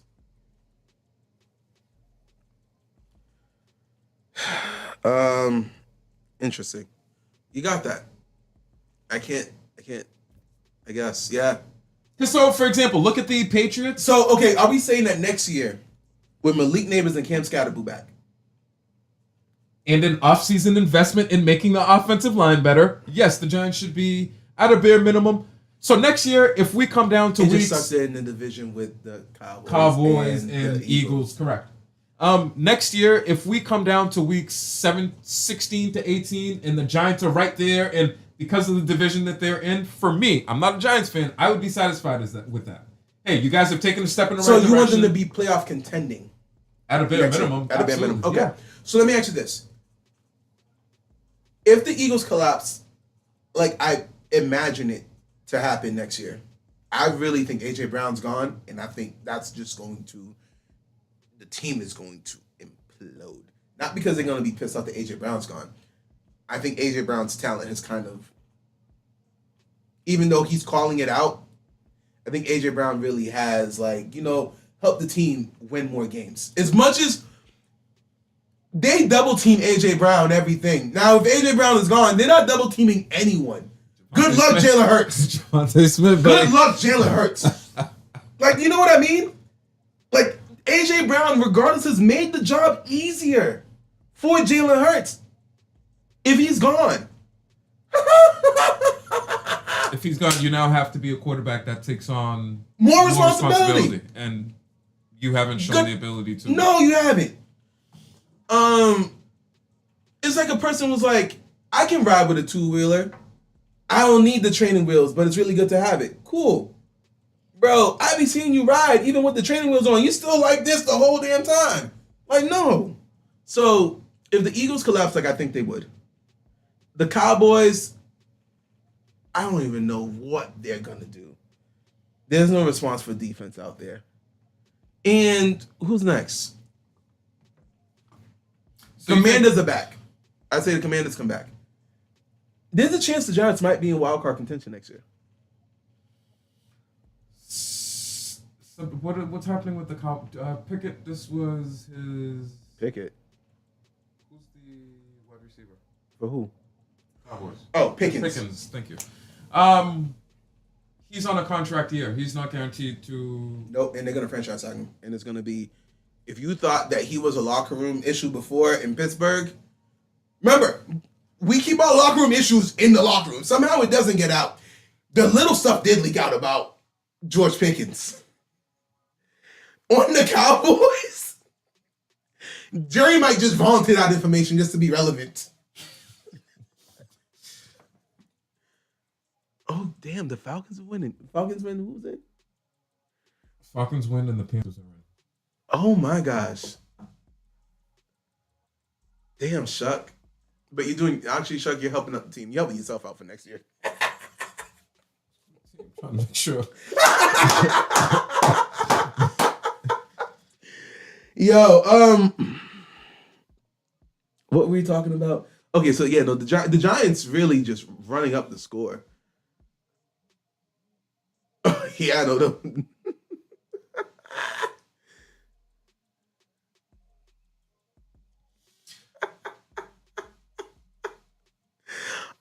Okay.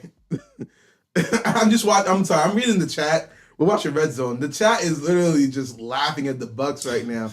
They're drinking the Bucks tears right now. They're like, yo. Baker, time to close the Baker. Yo, this is... No, and listen, if we want to talk about how fortunes have changed, about a quarter into the season, everyone was talking about Daniel Jones, was talking about Baker Mayfield. Yep. And hey, it's their time. And injuries. Baker Mayfield, you literally said this last week, and thank you for proving it because I didn't even realize it. The Buccaneers were the literal personification, embodiment of my take of you should not be happy that you're winning too many one-possession games. Yeah. Yes, it's good to show you have the medal, but it means there is stuff lacking. This late into Baker Mayfield's career, early in the career, it could be understandable. This late into the career, you're absolutely correct. The team was missing something, and voila, we see. Ooh. Yeah, Shador, work them in the field goal position. Field goal ring. Oh, I need you to go full screen right now. I need to see both just as good. We need to go full screen.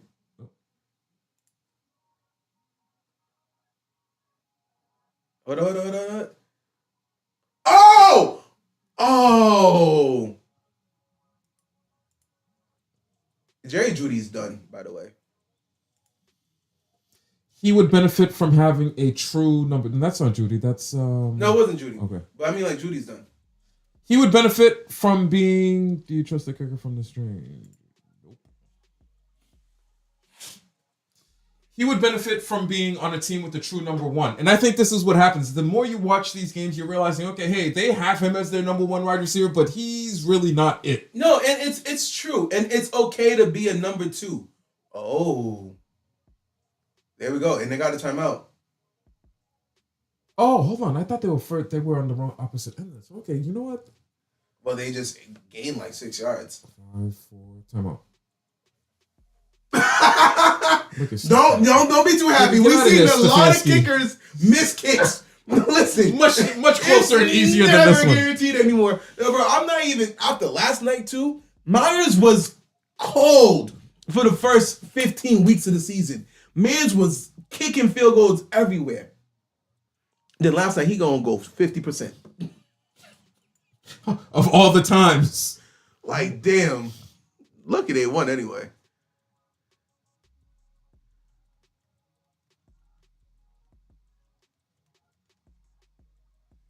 Hold on. I'm sorry. We're just watching the kick for the Browns. 3 seconds left in the Browns-Bengals 4 game. 3. Kick is up. Kick is good. What? Flag. Ha-ha. Ha-ha. Yep. Yo. Only the Browns and the Bengals could not have a kick off, a game-winning field goal kick just go as a field goal kick.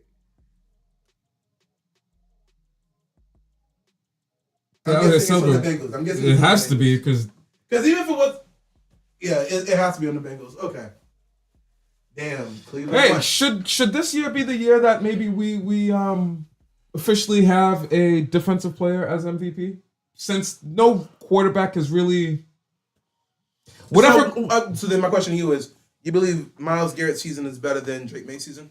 Because Drake May is right now the Super Bowl favorite or MVP favorite. Drake May has more responsibility, but he set a historic record that hasn't been broken since Strahan did it back in the early 2000s. Almost a 20-plus year. Hold on, is that when he did it? No, he did it later in the 2000s. He did it during the Giants Super Bowl victory. So that was later 2000. I think they need to they need to think of how they title what they call these awards. No, they need to do. Chris Broussard said it best. They need to take the baseball approach. MVP, pitchers can't be an MVP. They have the Cy Young Award. If you want, call it the Brady, call it whatever you want. Call it Steve Young, Menino. You know what? Because it's regular season, call it Menino or Peyton Manning Award. And then you should have the same for the finals, for the Super Bowl, but call that one the Brady Award. No one's getting Brady's number of rings. That way Actually, you kind of keep both. NFL solving problems for you every single week. Yo, Holla at us. Yo, listen, y'all love calling black people in to fix our mess. We over here fixing it for y'all. Red Lobster. You don't remember Red Lobster? They were about to go bankrupt. Oh! And then that black CEO came in, brought them out of the brinks of death. All right. Okay, so we still haven't found a team for Anthony Richardson to get traded to. Other than we stopped on potentially the Raiders. Depends on what's going on with Pete Carroll. Geno Smith is gone. No, we know for damn sure Geno Smith is done. Kenny Pickett is done. They're straight on quarterback. They're good on quarterback. But the Raiders also have like the first pick. So that's all the more reason. Why not build? So trade back and get more assets and then get AR. Now, you think Tom Brady want to do that? The catch, no, I don't. The catch is you have to go and get him understanding that he's a project. You don't. None of us really know what he's ultimately going to be. I think the Raiders are tired of projects. Well, if that's the case, there really isn't anywhere else for him to land. Most of these teams are set at quarterback. Arizona comes back. Arizona's coach is fired. I think he's going to get fired. Rams, the only way is if Stafford comes back next year, and then that's when you could actually have him learn behind. They don't have a backup behind Stafford. But is Stafford someone that Anthony Richardson can learn from? Are the Rams willing to give up assets to go get somebody to come sit on their bench? The Rams are the number one team to be like, F them picks. Oh, McVay doesn't care about picks. Yeah, he really doesn't. So, but the thing is, can he really learn from Matthew Stafford, I guess is the question. Because it's two distinctly different play styles. They both got a cannon for an arm, though. Stafford could throw the ball deep. Sadly for him, to maximize what we all see as his potential, he needs to run. Well, he needs to be in a system that already has a running quarterback to a certain degree. Yeah. To where he can develop that way. Purdy's concrete, Saints shuck, Falcons. Are we closing the book on Penix? Hold on, isn't Penix a healthy scratch right now?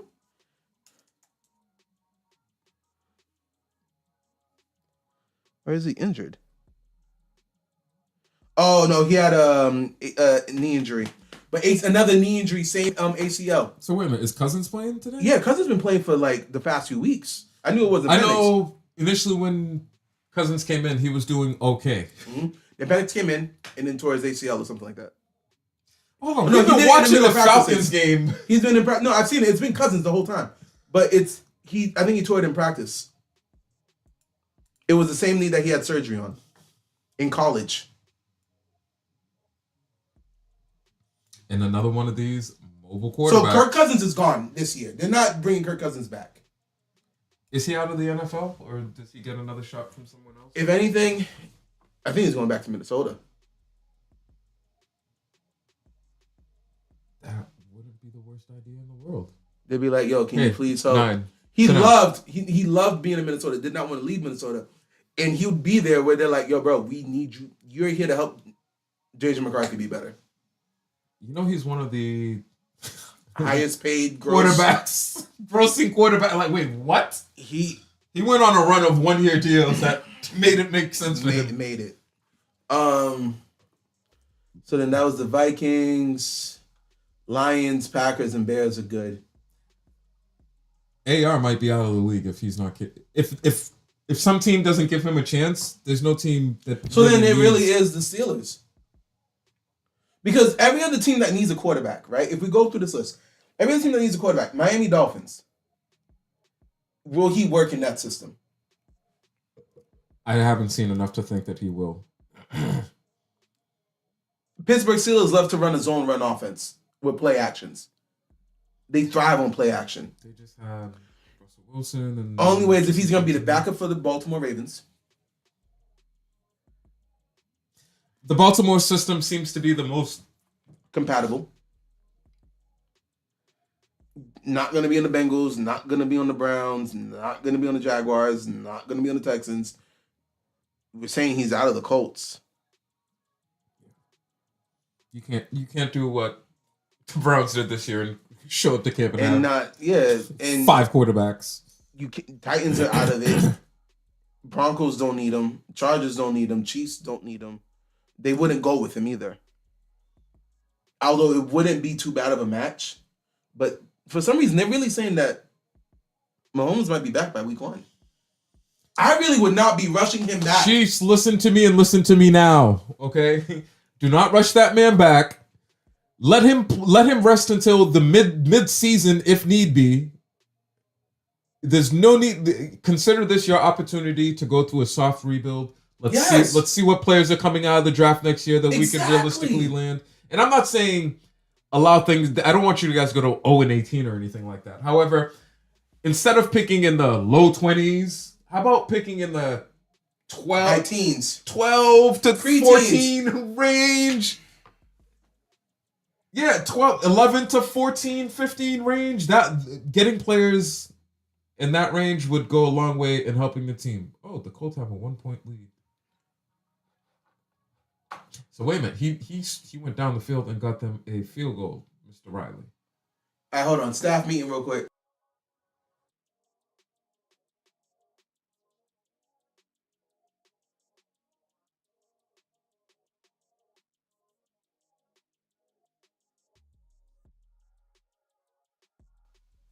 All right.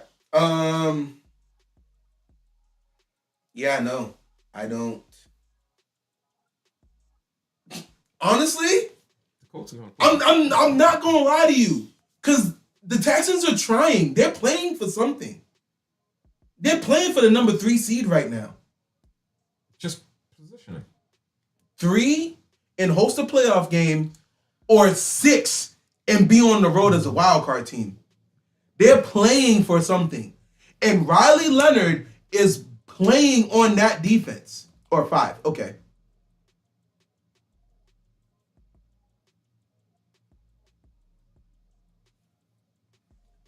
Riley Leonard is doing to this defense what a lot of teams can't.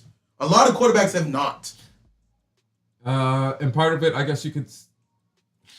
Josh Allen could not. Remember what happened to Josh Allen when he played the Texans? Didn't look too good. It's not the game they came back and won, though? No, didn't the Bills lost that game? They would need, if the Chargers lost and the Bills won and the Texans win and the Jaguars lost, it'd be Texans-Bills again.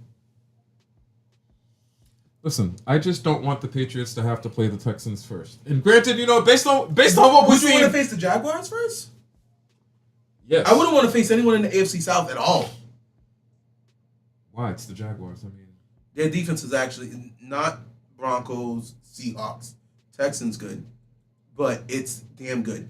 It's because these teams are doing so great that we're underplaying how good the Jaguars defense has been. And Trevor Lawrence is finally freaking figured it out. Oh, really?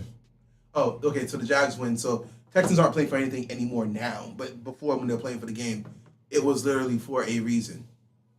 Whew. By the way, pray for your boy. I'm about to start a military calisthenics 30-day workout starting tomorrow. Ooh-wee. Coming ripped. Oh. Ha! With a group or No, just myself. Listen. JJ Watt? GPT, put in work for me, man. JJ Watt doing push-ups in a button-down shirt and a tie is funny because I'd be sweating. All right, so since this game has no value now, they took out CJ Stroud as a result. And they're still trying to win. Look at them.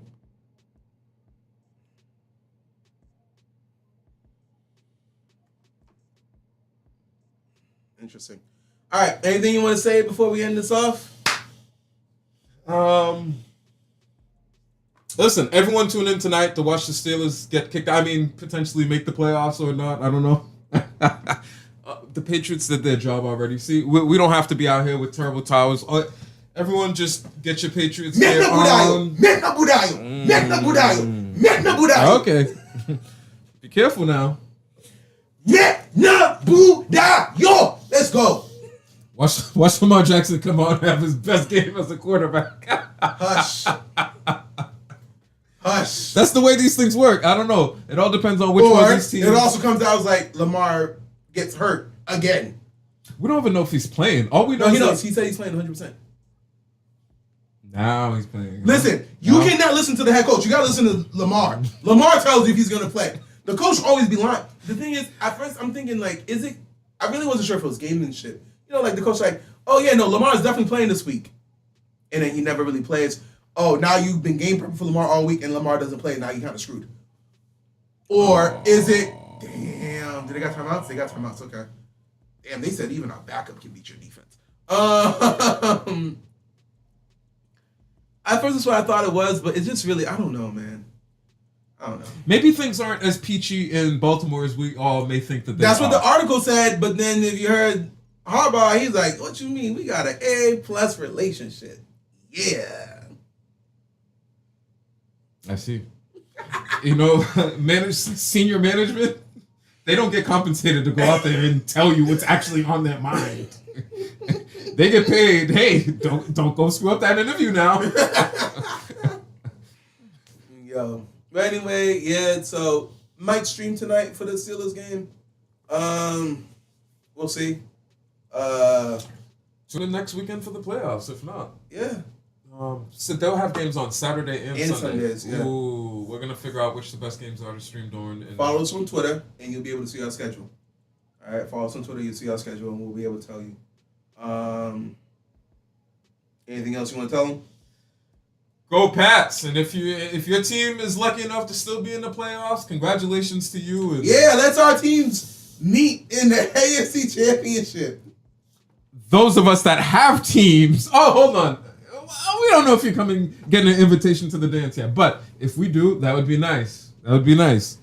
But Super Bowl picks already, and it's going to be a Pats and Rams Super Bowl. Lamar is 1-4 in Pittsburgh, right? Where's the game tonight? Is it in Pittsburgh? Oh. What time to update your resume? Best time to update your resume, week 18. Hey, I was 1-4. I went there. I belt to ass. 2-4, and that punched our tickets for the playoffs. What else do you want from the man? NFL, why the f- did y'all suspend DK 2 mother effing games? I'm starting to. If you believe in conspiracies, wouldn't that just For real? I mean, come on. For real? Couldn't you have made your point with a big fine in one game? Yo, I'd rather it have been a $250,000 fine and 1 game suspension. Because the problem is, ready? This is a precedent now. You put your hands on a fan, it's going to be 2 games. Got me sick. All right. Anyway, you know the things. It's in the description. Like, subscribe, and Follow us on Twitter, YouTube, X. oh, jeez. On everything. Just look for us anywhere we could be If at. you see a Seent That with 2 T's, that's us. Do that thing. All right. Other than that, y'all be easy. Stay warm out there if you're in the north. And if you're in the south, F y'all. Stay cool. We out.